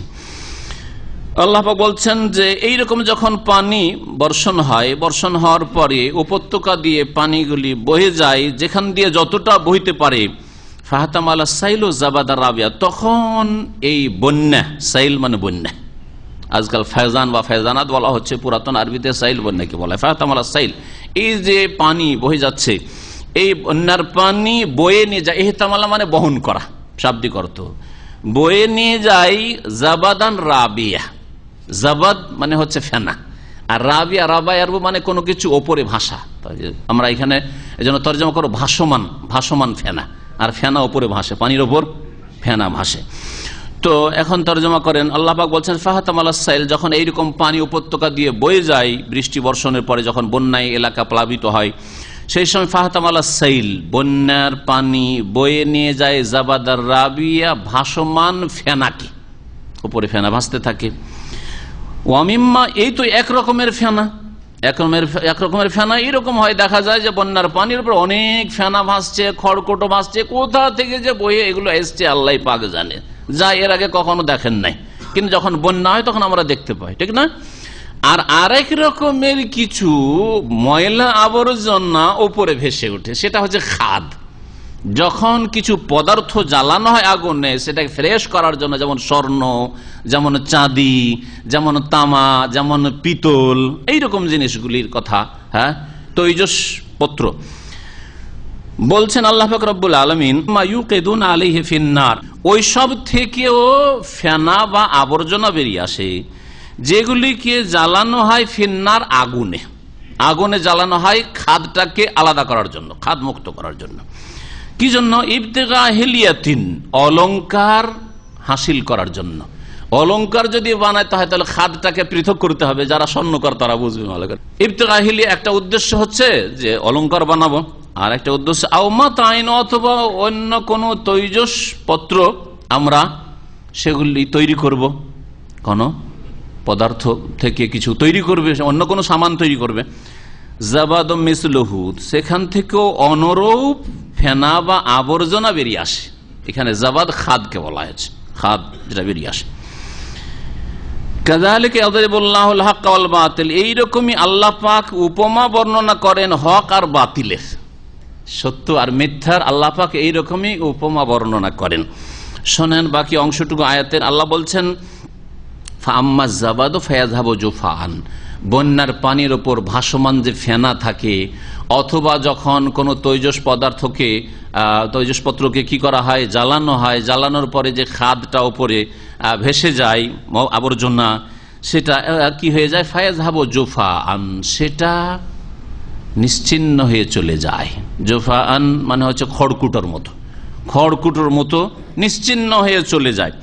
ও আম্মা মা ইয়ানফাউন নাস, আর যেটা মানুষের জন্য উপকারী, স্বর্ণ উপকারী, চাঁদি উপকারী, যে কোনো পদার্থ উপকারী, যেটা খাঁটি জিনিস, সেটা খাঁটিটা কি থেকে যায়। এইরকমই পানি উপকারী, আর পানির ওপরে যে ভাসমান ফেনা টানা আর আবর্জনা আছে সেগুলি অপকারী, কোনো কাজে লাগে না, সেই জন্য সেগুলি নিশ্চিহ্ন হয়ে যায়। ও আম্মা মায়ান ফাউন নাস, পক্ষান্তরে যা মানুষের কাজে আসে, ফায়াম কসুফিল, আর সেটা জমিনে ভূমিতে স্থিতিশীল হয়, অবস্থান করে। মাকাসে আমকস মানে থাকা, স্থিতিশীল হয়। কাযালিকা ইয়াদরিবুল্লাহুল আমসাল, এইরকম ভাবে আল্লাহ পাক রব্বুর বহু উপমা বর্ণনা করে থাকে মানুষকে সঠিক পথ দেখানোর জন্য। দেখো এখানে কি বোঝানো হয়েছে তাহলে, হক আর বাতিল। আপনি হকের অনুসারী, প্রথম আপনি হককে জেনেছেন, জানার পরে বিশ্বাস করেছেন, বিশ্বাস করার পরে তা কাজে আমলে পরিণত করেছেন, আমলে পরিণত করার পরে হকের দাওয়াত দেবেন। এগুলি হচ্ছে আপনার দায়িত্ব, আমার দায়িত্ব। সূরাতুল আসরে আল্লাহ পাক এই বিষয়গুলি বর্ণনা করেছেন, 4টি পদক্ষেপ। আর এই হকের দাওয়াত দিতে গিয়ে ধৈর্য ধারণ করতে হবে, অটলতা লাগবে, দুঃখ কষ্ট আসতে পারে, বিপদ আপদ আসতে পারে, ঝুঁকি আসতে পারে। সুতরাং সেই ক্ষেত্রে ওয়াতাওয়াসাউ বিস সবর, আল্লাহ পাক এই বিষয়গুলো উল্লেখ করেছেন। এগুলি হচ্ছে হক। আর বাতিলের দাওয়াত দেখছেন, মনে হচ্ছে যে হকের দাওয়াত বাতিলের কাছে অনেক কমজোর। হক কথা বলনেওয়ালা আপনি হাজারে একটা দুটা পান না, আর বাতিল কথা বলনেওয়ালা শতকরা সবই ধরে নিতে হবে, অধিকাংশই বাতিলপন্থী আর বাতিলের দিকে আহ্বানকারী, শিরক বিদাতের দিকে আর গুমরাহির দিকে, অশ্লীলতার দিকে আহ্বানকারী, তাদের সংখ্যা অনেক বেশি। ধোঁকা খাবে না। এগুলো হচ্ছে বন্যার ফেনার মতো অথবা খাদের মতো, পদার্থের খাদের মতো বাতিলগুলি। আর আপনার হক যদিও তার পরিমাণ কম হোক, সেটা কাজের পানি, সেই পানিটা জমিনে থাকলে কাজে লাগবে। সেই জমিতে উর্বর শক্তি থাকলে জমি আপনাকে সেখান থেকে ফল দেবে, ফসল দেবে। আর যদি উর্বর শক্তি না থাকে আর ধারণ ক্ষমতা থাকে, তো পানিটাকে ধরে রাখবে আর পাশের জমিগুলিতে সেচের ব্যবস্থা করতে পারবেন আপনি, পানি দ্বারা উপকার হবে। ওই রকমই হক দিয়ে, সত্য দিয়ে আপনার উপকার হবে, আপনার পরিবারের উপকার হবে, আপনার দেশের উপকার হবে, জাতির উপকার হবে, বিশ্ববাসীর উপকার হবে। আল্লাহ পাক বলছেন ওয়াম্মা মা ইয়ানফাউন নাস ফায়ামকুসু ফিল আরদ, যেটা মানুষের জন্য উপকারী সেটা জমিনে স্থিতিশীল হয়। কাযালিকা যারিবুল্লাহু আল আমসাল, এইভাবে আল্লাহ পাক রব্বের বহু দৃষ্টান্ত উপমা পেশ করে থাকেন। লিল্লাযিনা ইসতাজাবু লিরাব্বিহিমিল হুসনা, যারা তাদের প্রতিপালকের ডাকে সাড়া দেয়।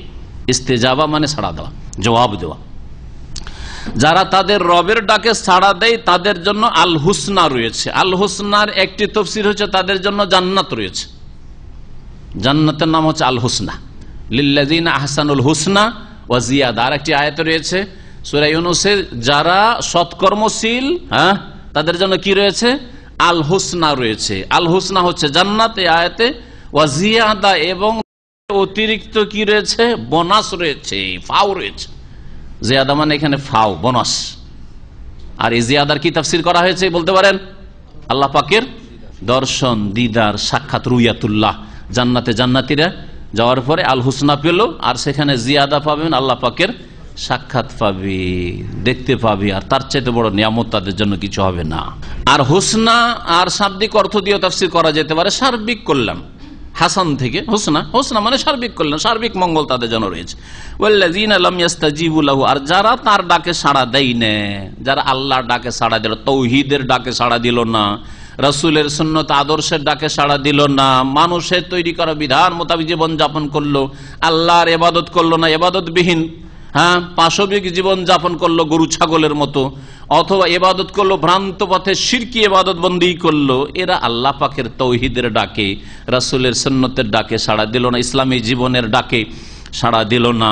সুতরাং কিয়ামতের দিনে তাদের দশা কি হবে? লাউ আন্না লাহুম মা ফিল আরদি জামিয়া, তাদের জন্য পৃথিবীর সবকিছুই যদি হয়ে যেত, পৃথিবীতে যা কিছু আছে ধন সম্পদ সবকিছুর মালিক যদি কিয়ামতের দিন তারা হয়ে যেত, অমিসলাহু মাহু, শুধু তাই নয়, এইরকম পৃথিবীর মতো আরো, মানে আরো এইরকম এক পৃথিবী তাদের যদি হয়ে যেত, অর্থাৎ দুই পৃথিবীর যদি মালিক হয়ে যেত, লাফতাদাউ বিহি, তাহলে অবশ্যই তারা তা মুক্তিপণ হিসাবে তা আল্লাহর সামনে পেশ করতো। আল্লাহ গো, জাহান্নাম থেকে মুক্ত করে দাও, জাহান্নাম থেকে নাজাত দাও, তোমাকে মুক্তিপণ হিসাবে এই দুনিয়া দিচ্ছি, আর দুনিয়ার সমান আর এক দুনিয়া আমার কাছে রয়েছে সেটাও দিচ্ছি, দিতে রাজি হয়ে যেত।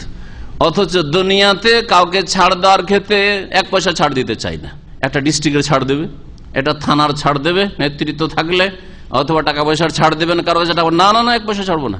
এটা হলো বলছে ভাই গরিব মানুষ, ভাই আমার কাছে টাকা পয়সা নেই, তো আমাকে একটু ফ্রি চিকিৎসাটা দিয়ে দেন। দেবে আজকাল ডাক্তার, শরীরের ডাক্তার দেবে।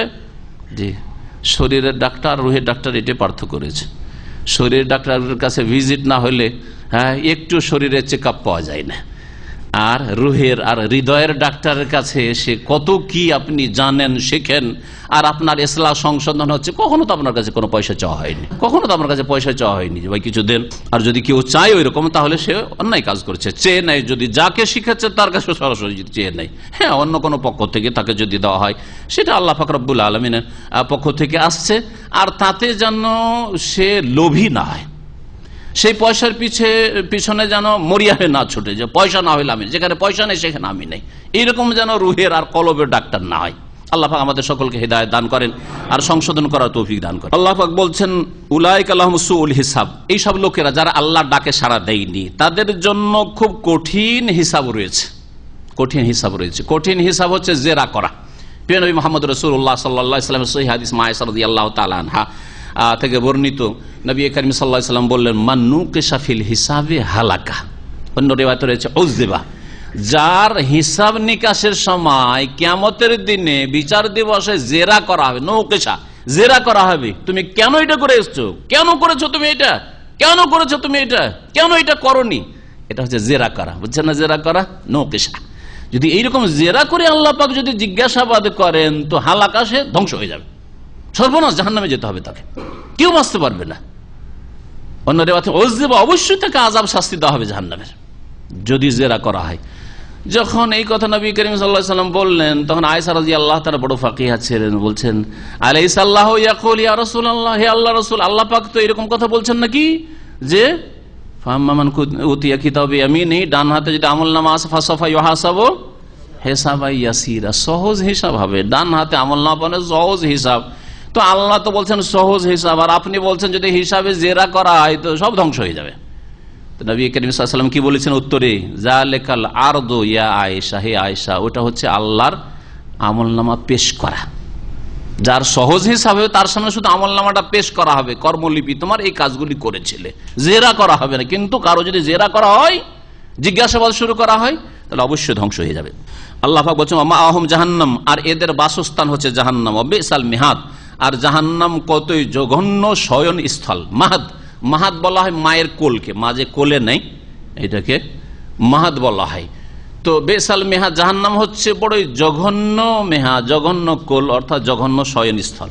আল্লাহ পাকের নাজিলকৃত বিধান সম্পর্কে জ্ঞান রাখে, বিশ্বাস করে, তাদেরকে জ্ঞানী বলেছেন। আর এই জ্ঞানীদের বেশ কিছু বৈশিষ্ট্য আল্লাহ পাক উল্লেখ করেছেন সুন্দর সুন্দর। আফামান ইয়ালাম আন্নামা উনজিলা ইলাইকা মির রাব্বিকাল হাক্কু কামান হুয়া আ'মা, আচ্ছা বলো তো, যে ব্যক্তি জানে যে আন্নামা উনজিলা ইলাইকা মির রাব্বিকা হুয়া আল হক, যেটা তোমার রবের পক্ষ থেকে হে নবী তোমার কাছে নাজিল করা হয়েছে, আল কোরআনুল কারীম, সেটা হচ্ছে আল হক, সত্য। এই লোক, যেই লোক এই কথা জানে আর মানে, জানা মানে বিশ্বাস করা, জানার পরে বিশ্বাস করে যে যা নবী মুহাম্মদ সাল্লাল্লাহু আলাইহি ওয়াসাল্লামের উপর নাজিল করা হয়েছে সেটা হচ্ছে হক, সত্য, কামান হুয়া আমা, সেই লোক বা সেই ধরনের লোকগুলি কি অন্ধের মতো। একটা লোক অন্ধ, কিছু জানে না, বুঝে না, অবুঝ, একেবারে মূর্খ। আর আরেকটা লোক জানে যে আল্লাহর পক্ষ থেকে নবী মুহাম্মদ সাল্লাল্লাহু আলাইহি ওয়াসাল্লামের উপর যা নাজিল হয়েছে তা হচ্ছে হক, সত্য, জানে এবং জানার পরে বিশ্বাস করে এবং সেই অনুযায়ী আমল করে। এই দুই লোক কি সমান হতে পারে? না, কখনো সমান হতে পারে না। ইন্নামা ইয়াতাযাক্কারু উলুল আলবাব, আর নিঃসন্দেহে উপদেশ গ্রহণ করে একমাত্র জ্ঞানী ব্যক্তিরা। লুব্বুনের বহু বচন হচ্ছে আলবাব, লুব মানে হচ্ছে জ্ঞান। তো উলুল আলবাব জ্ঞানওয়ালা, উলু জুয়ের বহু বচন উলু, তো জ্ঞানওয়ালা, জ্ঞানওয়ালা মানে জ্ঞানী যারা। তো জ্ঞানীরাই একমাত্র উপদেশ নেই। তাহলে জ্ঞানীর পরিচয় কি এখন শোনেন। আমার একটা আলোচনা এই আয়াতগুলি এবং এরকম আরো কিছু আয়াত কোরআনে কারিমে রয়েছে, অন্য জায়গায় সবগুলি আয়াতকে একসাথে করে জ্ঞানবানকে, বুদ্ধিমানকে, এই বিষয়ে একটা আলোচনা আছে। শোনেন জ্ঞানী কারা, তাদের কিছু গুণ আল্লাহ পাক বলেছেন, আল্লাযীনা ইউফুনা বিআহদিল্লাহ, জ্ঞানী তো ওই সব লোকেরা যারা আল্লাহ পাকের প্রতিশ্রুতিকে পুরা করে, রক্ষা করে। আল্লাহর সাথে যে ওয়াদা করেছে, চুক্তি করেছে, সেই চুক্তি পূরণ করে, আল্লাহর ওয়াদা ভঙ্গ করে। আল্লাহর সাথে কি চুক্তি করেছে? আল্লাহর সাথে চুক্তি হচ্ছে আল্লাহ পাক রব্বুল আলামিন তাদেরকে ইবাদত বন্দেগীর জন্য সৃষ্টি করেছেন, এবং আদম আলাইহিস সালামকে সৃষ্টি করার পরে আদম আলাইহিস সালামের পিঠ থেকে সমস্ত আদম সন্তানের রূহগুলিকে আল্লাহ ধারণ করে সবগুলিকে জিজ্ঞেস করেছিলেন, তাতে আমি আপনি সকলেই আমরা ছিলাম। হ্যাঁ, আল্লাহ জিজ্ঞাসা করেছেন, কি জিজ্ঞেস করেছিলেন? আলাস্তু বিরাব্বিকুম, আমি কি তোমাদের রব প্রতিপালক নই? আমি কি তোমাদের সৃষ্টিকর্তা নই? আমি কি তোমাদের রিজিক দাতা নই? রুবুবিয়ত কি আমার জন্য নয়? আলাস্তু বিরাব্বিকুম কালু, সকলেই বলেছিল, মুসলিম অমুসলিম, ইমানদার বেঈমান, সৎ অসৎ, সকলেই বলেছিল। হ্যাঁ, সকলে কি বলেছিল? বালা, হ্যাঁ অবশ্যই। এ হচ্ছে আল্লাহর সাথে করা ওয়াদা। আল্লাহর সাথে ওয়াদা করেছো, এই ওয়াদা পুরো করো, এটা হচ্ছে জ্ঞানীর পরিচয়।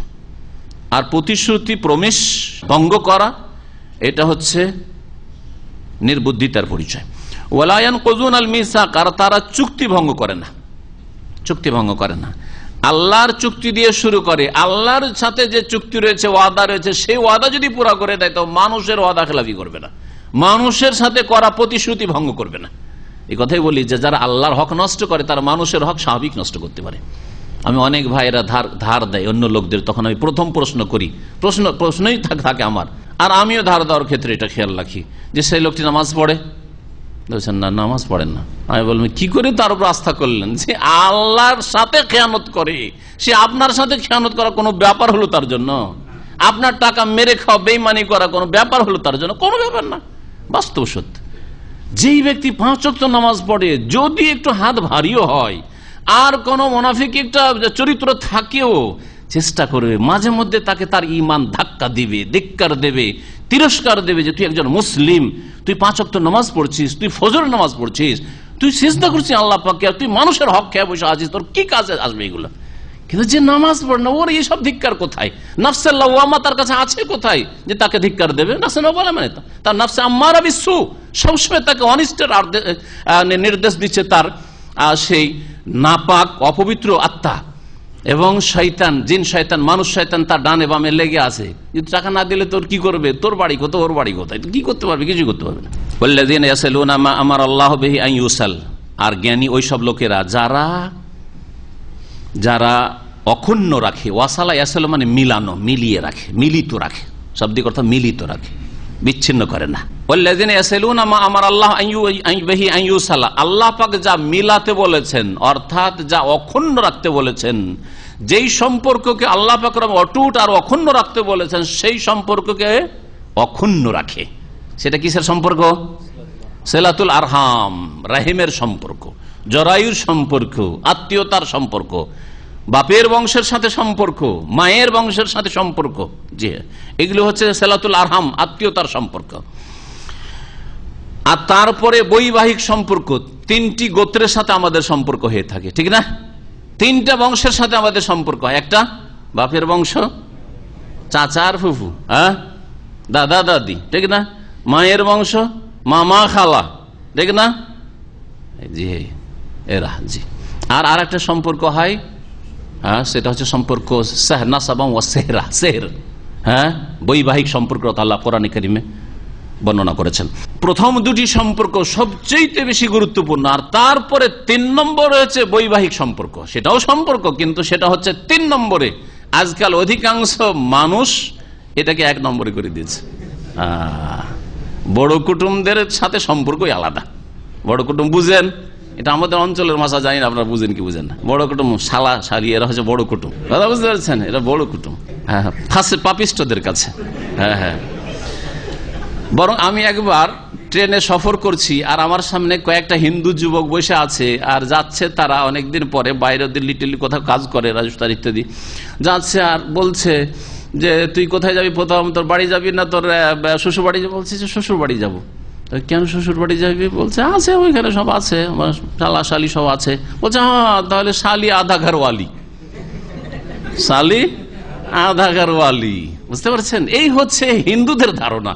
এইটা যদি মুসলিমদের মগজে ঢুকে থাকে, শ্বশুর বাড়ি গিয়ে আবার স্ত্রীর সাথে কিসের গল্প?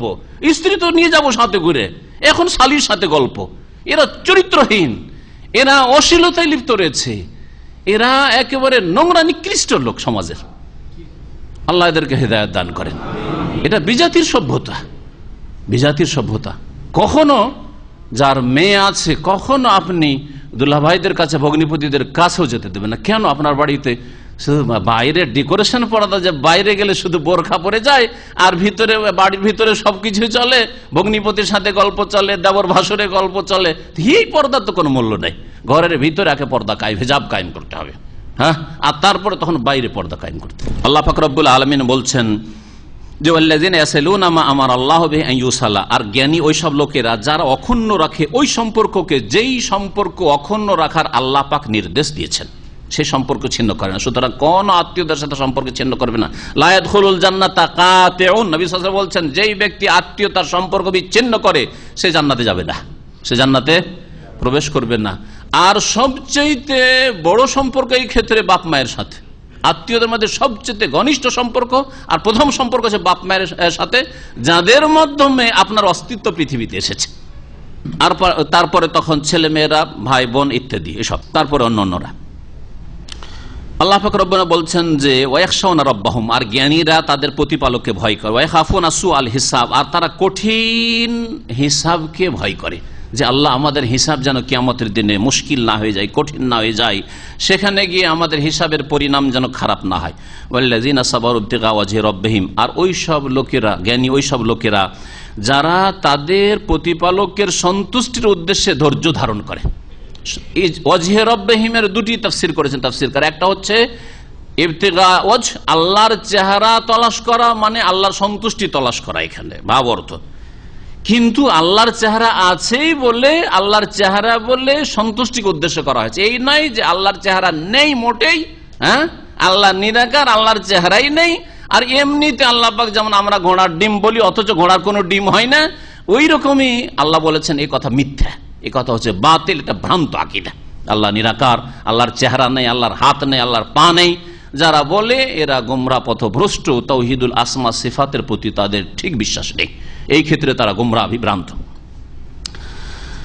আর আরেকটি তাফসীর হচ্ছে ইবতিগা ওয়াজহি রাব্বিহিম, তাদের রবের, তাদের প্রতিপালকের চেহারা উদ্দেশ্য থাকে, অর্থাৎ দিদার, দর্শন, সাক্ষাৎ উদ্দেশ্য থাকে, যে আল্লাহকে যেন দেখতে পাই, জান্নাতে যেন যেতে পারি, আর জান্নাতে গিয়ে আল্লাহ পাকের দিদার যাতে নসিব হয়। ওয়াল্লাযিনা সাবারু ইবতিগা ওয়াজহি রাব্বিহিম ওয়া আকামুস সালাত, আর জ্ঞানী ওই সব লোকেরা যারা সালাত 5 ওয়াক্ত কায়েম করে। সালাত 5 ওয়াক্ত পড়লেই কায়েম হয়, 5 ওয়াক্ত পড়তে হবে, এর আগে বলেছি, 4 চলবেন না, আর সময় মতো পড়তে হবে, আর বলেন জামাত সহকারে পড়তে হবে পুরুষদেরকে, আর বলেন রাসূলুল্লাহ সাল্লাল্লাহু আলাইহি ওয়াসাল্লামের তরিকায় আদায় করতে হবে, ধীর স্থিরতার সাথে, খুশুর সাথে, একগ্রতার সাথে। আল্লাহর সামনে দাঁড়িয়েছেন আপনি, ফোরম্যান সুপারভাইজারের সামনে দাঁড়ালে তত্তর করে কাঁপেন, আর বসের সামনে, কফিলের সামনে, জীবনে যার সামনে দাঁড়াননি যদি দাঁড়ান তত্তর করে কাঁপেন। আর যদি রাষ্ট্রপতি, প্রধানমন্ত্রীর সামনে দাঁড় করে দেওয়া হয়, বা দারোগা পুলিশের সামনে দাঁড় করে দেওয়া হয়, তো পেশাব চলে আসে। আর আল্লাহর সামনে দাঁড়াচ্ছেন ময়লা আবর্জনার কাপড় নিয়ে, লুঙ্গি পরে, জীবনে আপনি অফিসে যাবেন, বলছি না যে লুঙ্গি পরে নামাজ পড়া যাবে না, কিন্তু ময়লা আবর্জনা আর গন্ধ ছড়াচ্ছে শরীর থেকে আর কাপড় থেকে, ওই কাপড় নিয়ে আল্লাহর সামনে দাঁড়াচ্ছেন, ভালো ভালো সুন্দর কাপড় আছে, আর ওই ময়লা আর পুরানো কাপড়টা পরে জুমা মসজিদে চলে যাচ্ছেন, এটা মোটেই উচিত নয়। এই দিকগুলি মনে রাখবেন, তাহলে সালাত কায়েম হয়। সুতরাং যেসব মুসলিমরা 4 ওয়াক্ত নামাজ পড়ে, টাইম পার করে নামাজ পড়ে, জামাতে পড়ে না, ঘরে নামাজ পড়ে, নামাজে তাড়াহুড়া করে, নবীর তরিকায় নামাজ পড়ে, বিদাতি তরিকায় নামায়িত দিয়ে নামাজ শুরু করে, আর সম্মিলিত মোনাজাত দিয়ে নামাজ শেষ করে, তারা নামাজ কায়েম করে না। যথাযথ 5টি-6টি দিক রয়েছে, আমার একটা আলোচনা এর উপর রয়েছে যে নামাজ কায়েম করার পদ্ধতি কি। ওয়ানফাকু মিম্মা রাযাকনাহুম সিররান ওয়া আলানিয়া, এবং তারা খরচ করে, ব্যয় করে যা কিছু আমি তাদেরকে উপজীবিকা হিসেবে দান করেছি তা থেকে, সিররান গোপনেও, ওয়া আলানিয়া আর প্রকাশ্যেও, যখন যেই রকমের প্রয়োজন দান করে থাকে, তারা খরচ করে থাকে। এই হচ্ছে জ্ঞানীদের পরিচয়। ওয়ায়াদরাউনা বিল হাসানাতিস সাইয়্যিআ, এবং ভালো দিয়ে মন্দকে প্রতিহত করে, ভালো দিয়ে মন্দকে দূর করে। দ্বারা ইয়াদরা মানে দূর করা, সরানো, সরানো। তো ইয়াদরাউনা বিল হাসানা, ভালো দিয়ে মন্দকে দূর করবেন। যেমন শরীরে কাপড়ে পেশাব পায়খানা লেগে আছে, পানি, ভালো পানি দিয়ে পরিষ্কার পরিচ্ছন্ন করেন, ঠিক না? ঠিকই তেমনি কেউ একটা খারাপ আচরণ করলো, গাল দিল, অথবা চোখ রাঙা দেখালো, অথবা যে কোনো খারাপ কিছু করুক, আপনি ভালো দিয়ে সেটাকে দূর করার চেষ্টা করবেন। কেউ কষ্ট দিচ্ছে পাড়া প্রতিবেশী, আপনি তাকে কষ্ট দেবেন না, তুই এইরকম করলে আমি ওর চেয়ে বেশি করতে পারি, এটা তরিকা নয়, আসলে একটা ইসলামিক তরিকা সংশোধনের। আর এই তরিকাতে কখনো শান্তি কায়েম হবে না আল্লাহ পাকের জমিনে। ওয়াদরাউনা বিল হাসানাতি সাইয়্যা, যেমন আল্লাহ পাক কোরআনে কারিমে আয়াতে বলেছে ইদফা বিল্লাতি হি আহসান, ভালো দিয়ে মন্দকে দূর কর। ইদফা বিল্লাতি বিত্তরিকাতিল্লাতি হি আহসান, উত্তম পন্থাই মন্দকে, পাপকে অন্যায়কে দূর করো, বা খারাপ যে আচরণ করছে তার আচরণকে দূর করো। উলাইকা লাহুম উকবাদ দার, এদের জন্য রয়েছে শুভ পরিণাম। উকবা মানে পরিণাম, আর দার মানে ঘর। তো পরিণামের ঘর অর্থাৎ উত্তম পরিণাম, শুভ পরিণাম তাদের জন্য রয়েছে। জান্নাত ও আদন, সেটা হচ্ছে স্থায়ী জান্নাত। আদন মানে স্থায়ী জান্নাত। জান্নাতের একটি নামও আদন, বা একটি স্তরের নাম। ইয়াদখুলুনহা, যাতে তারা প্রবেশ করবে। ওমান সালাহ মিন আবাইহিম ওয়া আজওয়াজিহিম, আর ওরাও প্রবেশ করবে যারা সৎকর্মশীল ছিল তাদের বাপমা পিতামাতাদের থেকে। ওয়াজওয়াজহিম, এবং স্বামী স্ত্রী থেকে। আজওয়াজ জওজের বহু বচন, স্বামী স্ত্রী যারাই সৎ ছিল। ওয়াজুরিয়াতহিম, তাদের সন্তান সন্ততি থেকে। এরা যারা সৎকর্মশীল ছিল তারা জান্নাতে প্রবেশ করবে। যারা নেক লোকদের মাতা পিতাও যদি নেক থাকে, এবং তাদের নেক পুরুষের স্ত্রী যদি নেক থাকে, নেক মহিলার স্বামী যদি নেক থাকে, এই রকমের নেক মানুষের ছেলেমেয়েরা যদি নেক থাকে, তাহলে তারা সকলে একসাথে জান্নাতে প্রবেশ করবে।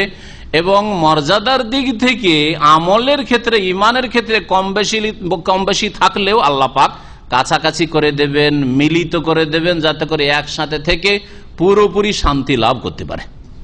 কারণ সবার চাহিদা হবে, কেউ চাইবে না যে আমি তো একেবারে ওপর তলে। একটা হোটেলে যদি আপনারা যান, বিদেশে গিয়ে থাকেন, আর ছেলে মেয়ে সবকে নিয়ে গেছেন, বাপ মা নিয়ে গেছেন, তো কয়েকটা রুম নিতে হবে। স্বামী স্ত্রী গেছেন, তো ছেলে মেয়েদের জন্য একটা রুম লাগবে, আর বাপ মায়ের জন্য আলাদা লাগবে, আপনার মেয়ে বিবির জন্য লাগবে একটা, ঠিক না?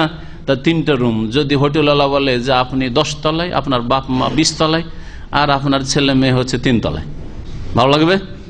কখনো ভালো লাগবে না। না, পাশাপাশি থাকতে চাই, পাশাপাশি থাকতে চাই, সবসময় যাদের দেখা সাক্ষাৎ হয়, একসাথে খাওয়া দাওয়া হয়, জি, খোঁজ খবর নিতে পারি। সুবহানাল্লাহ। তো এইরকমই জান্নাতে আমলের ক্ষেত্রে তো কম বেশি হবেই। তো কম বেশি থাকলেও আল্লাহ পাক রব্বুল আলামিন আলহাকনা বিহিম যুররিয়াতাহুম, আল্লাহ কোরআনে কারিমে বলেছেন একটি আয়াতে, তাদের সন্তান সন্ততিদেরকে তাদের সাথে মিলিত করে দেব। ওমা আলাতনাহুম মিন আমালিহিম মিন শাই, তাদের আমলে কোনো ঘাটতি করব না। আবার এইটাও হবে না যে বাপ মা হয়তো ওপরে চলে গেছিল আর ছেলেরা অনেক নিচে, তো তোরা যখন ছেলে মেয়ের সাথে থাকবি তো নিচে নেমায় তো নিচে নামিয়ে দেবো, এইরকম হবে না।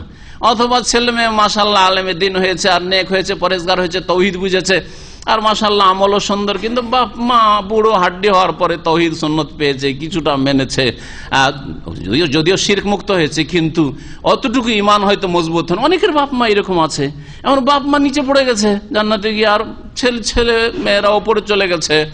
আর এইরকম করা হবে না যে তো বাপ মার সাথে যখন থাকবি তো নিচে নাম, তাহলে হ্যাঁ নিচে স্তরে নেমে যা। নিচে স্তরে নামানো হবে না, বরং ওপরে উঠিয়ে দেওয়া, যারা নিচে আছে তাদেরকে ওপরে উঠিয়ে দেওয়া হবে। জি, আল্লাহ পাক রব্বুনা বলছেন ওয়াল মালাইকাতু ইয়াদখুলুনা আলাইহিম মিন কুল্লি বাব, আর ফেরেশতারা তাদের কাছে প্রবেশ করবে প্রত্যেক দ্বার দিয়ে, প্রত্যেক দিক থেকে ফেরেশতারা আসবে, আর বলবেন তারা সালামুন আলাইকুম বিমা সাবারতুম, যেহেতু তোমরা ধৈর্য ধারণ করেছিলে পৃথিবীতে, সব রকমের ধৈর্য কত প্রকার?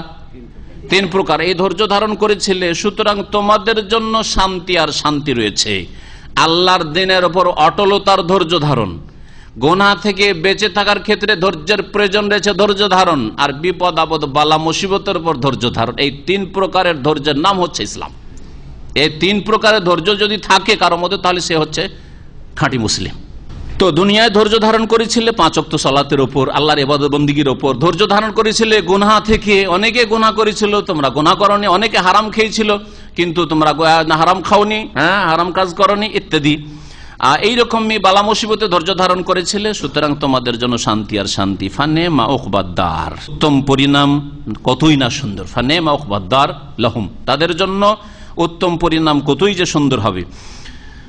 ওয়াল্লাযীনা ইয়ানকুদুনা আহদাল্লাহি মিন বাদি মিসাকিহি, আর ওই সব লোকেরা যারা আল্লাহ পাকের সাথে প্রতিশ্রুতি করার পরে তা ভঙ্গ করেছিল। ওয়ায়াক্তাউনা মা আমারাল্লাহু বিহি আন ইউসালা, আর আল্লাহ পাক যা অক্ষুণ্ণ রাখতে বলেছেন তাকে বিচ্ছিন্ন করেছিল, আত্মীয়তার সম্পর্ককে বিচ্ছিন্ন করেছিল। আর তারা আল্লাহর সাথে ওয়াদা করেছে ইবাদত বন্দেগী আল্লাহ তোমার করব, আল্লাহর ইবাদত করেনি, বেদিন জীবন যাপন করেছে। আর কি করেছে? ওয়ায়ুফসিদুনা ফিল আরদ, পৃথিবীতে বিশৃঙ্খলা সৃষ্টি করেছে, জুলম অত্যাচার করেছে, অন্যায় করেছে, হারাম কাজ করেছে, মানুষের ক্ষয়ক্ষতি করেছে, আল্লাহর হক নষ্ট করেছে, মানুষের হক নষ্ট করেছে। উলাইকা লাহুমুল লানাহ, এদের জন্যই রয়েছে অভিসম্পাত, আল্লাহ পাকের লানত, রহমত থেকে বঞ্চিত এরা। ওয়ালাহুম সুউদ্দার, আর এদের জন্য রয়েছে কুপরিণাম। সুউদ্দার, খারাপ ঘর রয়েছে, জাহান্নামের ঘর তাদের জন্য। আল্লাহ ইয়াবসুতু রিজকা লিমান ইয়াশা ওয়া ইয়াকদির, আল্লাহ পাক রব্বুল আলামিন যার জন্য চান রিজিকের দ্বারকে প্রশস্ত করেন, ওয়া ইয়াকদিরু, আর যার জন্য চান সংকুচিত করেন। ওয়া ফারিহু বিল হায়াতিদ দুনিয়া, অধিকাংশ মানুষ পার্থিব জীবন পেয়ে তাতে আনন্দিত উল্লাসিত হয়। ওমাল হায়াতুদ দুনিয়া ফিল আখিরাতি ইল্লা মাতা, অথচ আখিরাতের সামনে পরকালের নিয়ামত আল্লাহ পাকের যে রয়েছে, সে নিয়ামতের মোকাবেলায়, নিয়ামতের সামনে দুনিয়ার জগতের ভোগবিলাসের সামগ্রী হচ্ছে ইল্লা মাতা, নগণ্য বস্তু।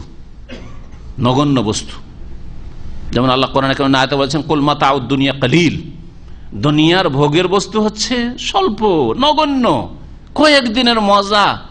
আর এই মজা এমন মজা যে হঠাৎ করে তিক্ততায় পরিণত হয়। সারা জীবন আপনি 30-40 বছর খুব আপনি সুস্থ থাকলেন, খুব সুখে শান্তিতে থাকলেন, মাত্র একটা বছরের জন্য বিছানায় যদি পড়ে থাকেন, আর এই এক সপ্তাহ, অনেক সময় এক সপ্তাহ যদি অসুস্থ থাকেন, তো কেমন মনে হয় যে হায় রে অশান্তির জীবন রে, মনে হয় জীবনে কখনো সুখ পেলাম না, মনে হয় না? সব সুখ ভুলে গেছেন। দুনিয়ার সামান্য ব্যাধি, রোগে, বালা মুসিবতে যদি এইরকম হয় যে জীবনের সমস্ত সুখকে, 50-60 বছরের সুখকে ভুলে যাচ্ছেন, তাহলে জাহান্নামের আযাব যখন জাহান্নামী পাবে, তখন দুনিয়ার ভোগ বিলাসের কথা কিছু মনে থাকবে? আল্লাহ রে, কখনো সুখ শান্তি পেলাম না, কখনো সুখ শান্তি পেল না। অথচ দুনিয়ার রাজা ছিল, দুনিয়ার রাষ্ট্রপতি প্রধানমন্ত্রী ছিল, দুনিয়ার সবচেয়ে বেশি ধনাঢ্য ছিল, তারপরে কোনোদিন সুখ পাইনি, কোনোদিন শান্তি পাইনি। হায় হায় অশান্তি। দুনিয়ার ভোগ হচ্ছে নগণ্য, তুচ্ছ ভোগ। আর কাফেররা বলে যে নবী মুহাম্মদ সাল্লাল্লাহু আলাইহি ওয়াসাল্লাম যদি নবী হন, তো তার উপর তার রবের পক্ষ থেকে কেন কোনো মুজিজা, নিদর্শন নেমে আসে না? লাউলা উনজিলা আলাইহি, তার উপর কেন নেমে আসে না? আয়াতুম মির রাব্বিহি, তার প্রতিপালকের তরফ থেকে কোন নিদর্শন, মুজিজা দেখাক। মোহাম্মদ মুজিজা আমাদেরকে দেখাক, তাহলে আমরা মেনে নেব। কিন্তু মুজিজা দেখে কি মানবে না মেনেছে? না, মানে নেই, কোন জাতি মানেনি। যেই জাতি মানবে না, ও মানবে না, অন্য কোনো বাহানা তখন সেখানে তৈরি করবে। কুল, হে নবী বলে দাও, ইন্নাল্লাহ ইউযিল্লু মান ইয়াশা, আল্লাহ যাকে চান পথভ্রষ্ট করেন। আল্লাহ মুজিজা দিয়ে তোমাকে হেদায়েত করবেন, এটা আল্লাহ পাকের কাজ না। আল্লাহ পাক তোমাকে নবী পাঠিয়ে আর আল্লাহর আসমানি সিলেবাস কিতাব পাঠিয়ে হেদায়েত করতে চান। মুজিজা আসুক আর নাই আসুক, তোমাকে আল্লাহ পাকের কথা মানতে হবে। যদি কোনো নবী তোমাদেরকে পৌঁছে দেন, আল্লাহ পাকের কিতাবের কথা মানতে হবে।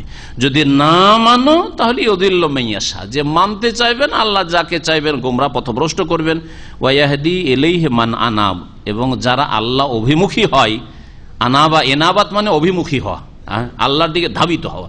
আল্লাহ অভিমুখী যারা হয় তাদেরকে আল্লাহ পাক তার দিকে হেদায়েত করেন, তার রাস্তা দেখান। তাহলে রাস্তা কাকে দেখাবেন আল্লাহ পাক? যে আল্লাহর দিকে ঝাঁপিয়ে পড়বেন, আপনি আল্লাহর দ্বীনের দিকে ঝাঁপিয়ে পড়বেন, আল্লাহর কিতাবের দিকে ঝাঁপিয়ে পড়বেন, যে আমি কোরআন কারীম শিখবো, আল্লাহ পাকের রসুলের দিকে ঝাঁপিয়ে পড়বে, রাসূলুল্লাহ সাল্লাল্লাহু আলাইহি ওয়াসাল্লাম আদর্শ জানবো, রসুলের তরিকা জানবো, আমি দলিল জানবো, দলিল ভিত্তিক আমি ইসলাম পালন করব, তাকে আল্লাহ হেদায়েত করবেন। আর যে গরু ছাগলের মতো, আর এ হুজুরদের কথা, 5 হুজুর 5 কথা, কোনটাই বা মানি, বাদ দে সব, হেদায়েত করবেন আল্লাহ? কখনো আল্লাহ হেদায়েত করবেন না। আল্লাহ পাক তারপরে বলছেন যে এই আল্লাহ অভিমুখী কারা, তাদের গুণ আবার বর্ণনা করছেন। মুনিবিন, যারা এনাবা যার মধ্যে আছে সে হচ্ছে মুনিব বা মুনিবিন। মুনিব কারা? আল্লাহ অভিমুখী, আল্লাযীনা আমানু, যারা ঈমানদার। তাহলে ঈমান প্রথম শর্ত, যারা শিরক মুক্ত ঈমান রাখে। ওয়া তাতমাইন্নু কুলুবুহুম বিযিকরিল্লাহ, আল্লাহ পাকের স্মরণে, আল্লাহ পাকের জিকির আজকারে তাদের মনে প্রশান্তি হাসিল হয়। আল্লাহকে স্মরণ করলেই তাদের মনে শান্তি হাসিল হয়। আল্লাহর জিকির আজকার মানে শুধু নফল জিকির আজকার বোঝানো হয়নি, আর প্রচলিত বিদাতি জিকির আজকার তো অবশ্যই বোঝানো হয়নি। যখন জিকির বোঝানো হয়েছে, আর জিকির হচ্ছে ইবাদত, জিকরুল্লাহ, সুতরাং ইবাদতের পন্থাটা, তরিকাটা কার কাছ থেকে নিতে হবে? মুহাম্মদ রাসূলুল্লাহ সাল্লাল্লাহু আলাইহি ওয়াসাল্লাম থেকে নিতে হবে। আর জিকির নফলের আগে, মুস্তাহাবের আগে ফরজ জিকিরের গুরুত্ব দিতে হবে। আর ফরজ জিকির হচ্ছে 5 ওয়াক্ত সালাত। তার আগে ফরজ জিকির হচ্ছে আল্লাহর তৌহিদ প্রতিষ্ঠা করা, আপনার কলবে, আপনার মগজে, আপনার শরীরে, আপনার কাজে, আপনার কথায়, আমলে একত্র আল্লাহ পাকের তৌহিদ প্রতিষ্ঠা করা, তৌহিদি জীবন গড়া। আর তারপরে 5 ওয়াক্ত সালাত আদায় করলেন, আপনি জিকির করলেন। ওয়া আকিমিস সালাত আলা যিকরি, আল্লাহ সূরা তাহাতে ইরশাদ করেছেন, আমার জিকিরের উদ্দেশ্যে, আমার স্মরণে কি করো? সালাত কায়েম করো, সালাত কায়েম করো। এই জন্য দেখা যায় যে যারা আল্লাহ ভীরু 5 ওয়াক্ত সালাত পড়লে মনে শান্তি হয়, জামাতে নামাজটা পড়লে আরো মনে শান্তি হয়, ধীর স্থিরতার সাথে যদি লম্বা লম্বা সেজদা করে নামাজটা পড়ে আরো শান্তি হয়। নামাজের পরে চট করে উঠে গেল না, বরং নামাজের পরে জিকির আজকার করি করলো আরো শান্তি হাসিল হয়, ঠিক কিনা? সেজদাতে যদি দোয়া করতে পারে তো আরো শান্তি হাসিল হয়, যত বেশি আল্লাহকে ডাকে তত শান্তি হয়। একদিন যদি জামাত ছুটে যায় তো মনে হচ্ছে নামাজ পড়লাম কি পড়লাম না, মানসিক অশান্তি, ভালো লাগে না, ভালো লাগে না। একটা দিন যদি জামাত ছুটে যায় কোনো সময়। তো যারা আল্লাহ অভিমুখী, আপনি যদি আপনার মধ্যে এইরকম গুণ অনুভব করেন তো বলেন আলহামদুলিল্লাহ, যে আমার ইবাদত বন্দেগীতে একটু ঘাটতি হইলে মনটা খারাপ হয়ে যায়, সারা দিনটা যেন অশান্তি আর অশান্তি, অথচ দুনিয়ার কোনো অভাব নেই, আমার সুস্থতার কোনো অভাব নেই, নিয়ামতের কোনো অভাব নেই, তারপর অশান্তি। আর যদি আল্লাহ পাকের ইবাদত করি তো খুব খুশি লাগে, খুব ভালো লাগে, তাহলে এটা আপনার জন্য সুসংবাদ। আর এর বিপরীত যদি হয় যে নামাজ পড়লে মাথা ভারী হয়ে যায়, হ্যাঁ, নামাজের জন্য কেউ জাগালে মাথা খারাপ হয়ে যায়, যদি লাইট জ্বেলে দেয়, হ্যাঁ, আর ঘরে আলো করে দেয় ফজরের সময়, তাহলে উগ্র মেজাজি হয়ে যান আপনি, তখন আপনার চরিত্র পশুর মতো হয়ে যায়। আমাকে কষ্ট দিবে, তুমি নামাজ পড়লে কষ্ট দিতে আছে নাকি? হ্যাঁ, তুমি নামাজ পড়ো, আমাকে কেন কষ্ট দিচ্ছ? এইসব কথা একজন মুসলিম বলতে পারে?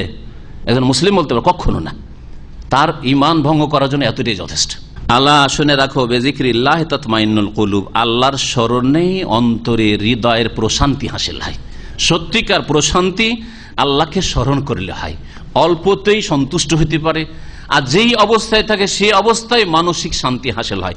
এই জন্য আজকে দেখা যাচ্ছে যেগুলো উন্নত বিশ্ব, যেসব দেশে ধনের অভাব নেই, পয়সার অভাব নেই, সায়েন্স টেকনোলজির অভাব নেই, শিক্ষার অভাব নেই, সেই দেশে সবচেয়ে বেশি আত্মহত্যা, সবচেয়ে বেশি মানুষ নিজে আত্মহত্যা করছে, অশান্তি, পারিবারিক অশান্তি, স্বামী স্ত্রীতে অশান্তি।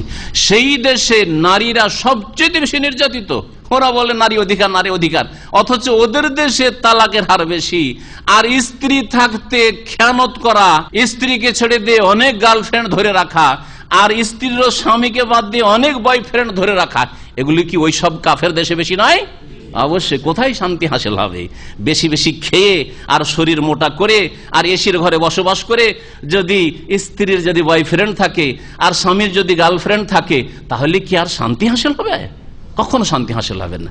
শান্তিতে একজন মুমিন পায়, সে নিশ্চিত যে আলহামদুলিল্লাহ আমার স্ত্রীর ইজ্জতের হেফাজত করে। আর একজন বোন তখনই শান্তি পায় যে জানে যে আমার স্বামী আমাকে ছাড়া আর কোনো দিকে তাকাই না, তার অন্তরে কারো কথা আসে না। এই শান্তি একমাত্র আল্লাহ অভিমুখী মুসলিম মুত্তাকি পরহেজগার হাসিল করতে পারে। আল্লাহ পাক রব্বুল আলামিন এই লোকদের সম্পর্কে, যাদের মনের শান্তি হাসিল আল্লাহ পাকের জিকিরে, বলছেন আল্লাযীনা আমানু, যারা ঈমানদার, ওয়া আমিলুস সালিহাত, আর যারা সৎকর্মশীল, তুবা লাহুম, তাদের জন্য মঙ্গল রয়েছে। তুবার কয়েকটি তফসির করা হয়েছে, তার মধ্যে ব্যাপক তফসির হচ্ছে তার জন্য সার্বিক মঙ্গল রয়েছে। তুবা মানে জান্নাত, জান্নাতের একটি নাম হচ্ছে তুবা। আর তুবা মানে দুনিয়া আখিরাতের কল্যাণ, ওয়া হুসনু মাব, এবং উত্তম প্রত্যাবর্তন স্থল রয়েছে। মাব মানে যেখানে ফিরে আসে মানুষ, ফিরার স্থান। তো উত্তম প্রত্যাবর্তন স্থল রয়েছে, অর্থাৎ জান্নাত রয়েছে। আল্লাহ পাক রব্বুল আলামিন তারপরে এরশাদ করেছেন, কাযালিকা আরসালনাকা ফি উম্মাতিন কাদ খালাত মিন ক্বাবলিহা উমামুন, হে নবী এইভাবেই তোমাকে আমি পাঠিয়েছি রাসূল করে, ফি উম্মাতিন, এমন এক জাতির মাঝে, কাদ খালাত মিন ক্বাবলিহা উমাম, যে সেই জাতির পূর্বে অনেক জাতি চলে গেছে, অনেক জাতি দুনিয়া থেকে বিদায় নিয়েছে। লিতাতলু আলাইহিমুল্লাযী আওহাইনা ইলাইকা, যাতে করে তাদের সামনে তুমি পড়ে শোনাও, পাঠ করে শোনাও, তেলাওয়াত করে শোনাও, যা তোমার প্রতি আমি ওহী করেছি। অর্থাৎ আগের নবীরা এসেছেন প্রত্যেক জাতির জন্য, তাদের জন্য দিন নিয়ে, আর তোমাকে পাঠিয়েছি। তার পূর্বে বহু জাতি এসেছে, আর জাতির কাছে নবী রাসূলগণ এসেছেন। তোমার দায়িত্ব হচ্ছে, তোমাকে যে জাতির উদ্দেশ্যে পাঠিয়েছি, প্রথম স্তরে নবী করিম সাল্লাল্লাহু আলাইহি সাল্লামকে মক্কার লোকদের জন্য পাঠানো হয়েছে 1 নম্বরে, 2 নম্বরে আরব জগতের জন্য পাঠানো হয়েছে, 3 নম্বরে আল্লাহ পাক ঘোষণা করেছেন যে ইয়া আইয়ুহান নাস, হে নবী বলো, ইয়া আইয়ুহান নাস, হে মানব সকল, ইন্নী রাসূলুল্লাহি ইলাইকুম জামিআ, আমি তোমাদের সকলের জন্য আল্লাহ রাসূল হয়ে এসেছি। ওয়া মা আরসালনাকা ইল্লা রাহমাতান লিল আলামিন, বিশ্ব জাহানের জন্য রহমত স্বরূপ তোমাকে আমি রাসূল করে পাঠিয়েছি। ওয়া মা আরসালনাকা ইল্লা কাফাতাল লিন্নাস, সমস্ত মানুষের জন্য। সুতরাং ইহুদি খ্রিস্টানদের জন্য এই কথা বলা যে মুহাম্মদ সাল্লাল্লাহু আলাইহি সাল্লাম শুধু আরবদের জন্য এসেছেন, অনারবদের জন্য নয়, এসব কথা হচ্ছে কোরআন বিরোধী কথা, এসব কথা হচ্ছে আল্লাহর দ্বীন বিরোধী কথা।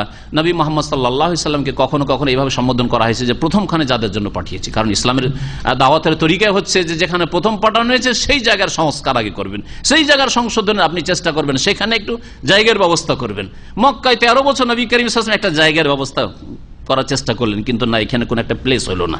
যখন জায়গা হইল না, কুফরের শক্তি মজবুত থাকলো, তখন সেখান থেকে আল্লাহ পাক হিজরত করিয়ে দিলেন যে যাও মদিনা যাও, সেখানে পরিবেশ অনুকূলে রয়েছে, সেখানে যে ইসলামিক স্টেট কায়েম হলো।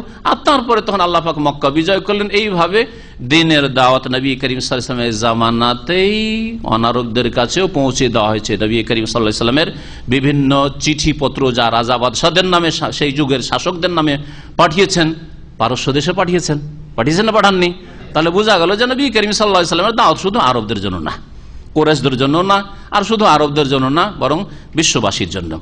আল্লাহ পাক তারপরে বলছেন ওয়াহুম ইয়াকফুরুনা বির রহমান, আর এই তোমার জাতি কুরাইশরা বা কাফির আরবরা রহমান নামটিকে অস্বীকার করে। একটি তাফসীর হচ্ছে রহমান নামকে অস্বীকার করে। আরব মুশরিকেরা বিসমিল্লাহ বলতো, কিন্তু বিসমিল্লাহির রহমানির রহিম বলতো না, বিসমিল্লাহির রহমানির রহিম বলতো না। আল্লাহর নাম মানতো কিন্তু রহমান মানতো না। বলতো আমার রহমান, আবার রহমান আবার কি জিনিস? আনাস যদলে মাত্র আমারও না, তুমি যা বলবে তাই শুনে সিজদা করা শুরু করে দেবো, না মানব না। এখানে আল্লাহ ওয়াহুম ইয়াকফুরুন বির রহমান নামটিকে এরা অস্বীকার করে। আর এর ব্যাখ্যা নবী করিম সাল্লাল্লাহু আলাইহি ওয়াসাল্লাম হুদাইবিয়ার সন্ধির সময় যখন নবী করিম সাল্লাল্লাহু আলাইহি ওয়াসাল্লাম আলী রাদিয়াল্লাহু তাআলা বললেন যে চুক্তি লিখো, যখন এদের সাথে চুক্তি হয়ে যাচ্ছে, লিখো তুমি। লিখতে বললেন, চুক্তিতে শুরু করে বিসমিল্লাহির রহমানির রহিম মিন মুহাম্মাদিন আবদুল্লাহি ওয়া রাসূলিহি, আল্লাহর নাম নিয়ে শুরু, বিসমিল্লাহির রহমানির, যিনি রহমান যিনি রহিম। আর তারপরে এই চুক্তি সম্পাদিত হচ্ছে মুহাম্মদ সাল্লাল্লাহু আলাইহি ওয়াসাল্লাম যিনি আল্লাহর বান্দা এবং রাসূল, তার তরফ থেকে মা কুফারে কুরাইশ বা মা আহলে মক্কা। এইভাবে যখন লিখা হইলো, তখন মক্কার কাফের প্রতিনিধিরা বললো যে মুহাম্মদ সাল্লাল্লাহু আলাইহি ওয়াসাল্লাম, দুটি ক্ষেত্রে আপত্তি, এই দুটো কথা মানবো না। প্রথমখানে একটা হচ্ছে তুমি রহমান লিখছো, রহমান আমরা জানি না, রহমান মানবো না। কি লিখতে হবে তাহলে? লিখো বিসমিকা আল্লাহুম্মা, বিসমিকা আল্লাহুম্মা, তাহলে আল্লাহ মানতো তারা। বিসমিকা, হে আল্লাহ তোমার নামে শুরু করেছি, বিসমিকা আল্লাহুম্মা, এটা মানবো, এটা লিখো। আলী রাদিয়াল্লাহু বলছেন না, আমি মিটাতে পারবো না। না তুমি মিটাও, আমি বলছি যে তুমি মিটিয়ে দাও, লিখো বিসমিকা আল্লাহুম্মা লিখো, যেটা বলছে সেটাই মানো, মেনে নাও। তারপরে আর একটা কথা মানবো না, সেটা কি? তুমি লিখছো মুহাম্মাদিন আবদুল্লাহ ওয়া রাসূলি, যদি আবদুল্লাহ ঠিক আছে, বা মোহাম্মদ বিন আবদুল্লাহ লিখো, আবদুল্লাহর পুত্র বা আব্দুল মুত্তালিবের পুত্র লিখো, অসুবিধা নেই। কিন্তু তুমি লিখবে রাসূলহি, রাসূল, তোমাকে তো রাসূলই মানবো, তাহলে এই চুক্তিরই কি প্রয়োজন? আর এই দ্বন্দ্বই বা কিসের থাকবে? কোনো ঝগড়া নেই তাহলে তোমার সাথে, তার রসুল তো মানবো না। এই দুটো কথা মিটাও। আলী রাজা বলছেন যে হইতেই পারে না, যাকে আমি রসুল বলে বিশ্বাস করছি, রসুল কথাটি মিটাবো না আমি। নবী সাল্লাল্লাহু বলছেন তো মিটিয়ে দাও, মুছে দাও। বলছেন না, আমি মুছবো না, আমি এটা মুছতে পারবো না আমি। নবী সাল্লাল্লাহু বলছেন দেখিয়ে দাও তাহলে যে কোনখানে রসুল লেখা আছে। তাহলে বোঝা গেল যে নবী করিম সাল্লাল্লাহু আলাইহি ওয়াসাল্লামের অক্ষরের জ্ঞান ছিল না হুদাইবিয়ার সন্ধি পর্যন্ত। এটা আল্লাহ পাকের পক্ষ থেকে মুজিজা, যে যার অক্ষরের জ্ঞান, আলিফ বা তা কোথায় রহমান লেখা আছে, কোথায় রাসূলহি লেখা আছে, তার জ্ঞান নাই, তিনি দুনিয়ার সবচেয়ে বড় ওস্তাদ, দুনিয়ার সবচেয়ে বড় মুআল্লিম, দুনিয়ার সবচেয়ে বড় হিতাকাঙ্ক্ষী, দুনিয়ার সবচেয়ে বড় দরদি ব্যথিত। আল্লাহ পাক রব্বুল আলামিন তাই বলছেন যে এরা রহমান নামটিকে অস্বীকার করে। আর কেউ কেউ তাফসীর করেছেন ওহুম ইয়াকফুরুনা বির রহমান, মানে আল্লাহকে অস্বীকার করে, আল্লাহর তৌহিদ একত্বকে অস্বীকার করে, আমভাবে আল্লাহর দ্বীনকে অস্বীকার করে। কুল, হে নবী বলে দাও, হুয়া রব্বি, তিনি তো আমার প্রতিপালক, রহমান হচ্ছেন আমার রব, লা ইলাহা ইল্লাহু, যিনি রব, যার জন্য রুবুবিয়ত, তিনি হচ্ছেন সত্যিকার মাবুদ, লা ইলাহা ইল্লাহু, তিনি ছাড়া আর কোন সত্য মাবুদ নেই, আলাইহি তাওয়াক্কালতু, তার উপরই আমি আস্থা ভরসা করি, ওয়া ইলাইহি মাতাব, এবং তার কাছেই হচ্ছে আমার প্রত্যাবর্তন স্থল। আল্লাহ পাক রব্বুল আলামিন যেন তার উপর আস্থা করার তৌফিক দান করেন, তার প্রতি ঈমান নিয়ে আসার তৌফিক দান করেন, তার প্রতি ঈমানকে আমাদের মজবুত যেন করে দেন, সুদৃঢ় করে দেন, স্থায়ী করে দেন। আল্লাহ পাক রব্বুল আলামিন নেক কাজের যেন তৌফিক দান করেন, খারাপ কাজ থেকে, মন্দ কথা কাজ থেকে বেঁচে থাকার যেন তৌফিক দান করেন, কোরআনী জীবন গড়ার যেন তৌফিক দান করেন, কোরআনের বাস্তবায়নের যেন তৌফিক আল্লাহ পাক দান করেন। আল্লাহ পাক রব্বুল আলামিন আমাদের দুনিয়ার সার্বিক কল্যাণ দান করেন, আখিরাতের সার্বিক কল্যাণ আল্লাহ পাক দান করেন, জান্নাতুল ফিরদৌস আমাদেরকে দান করেন, জাহান্নামের আযাব থেকে আল্লাহ পাক রক্ষা করেন। রব্বানা আতিনা ফিদ দুনিয়া হাসানা ওয়া ফিল আখিরাতি হাসানা ওয়া কিনা আযাবান নার। ওয়া সাল্লাল্লাহু আলা নবিয়িনা মুহাম্মদ ওয়া আলা আলিহি ওয়া সাহবিহি আজমাইন।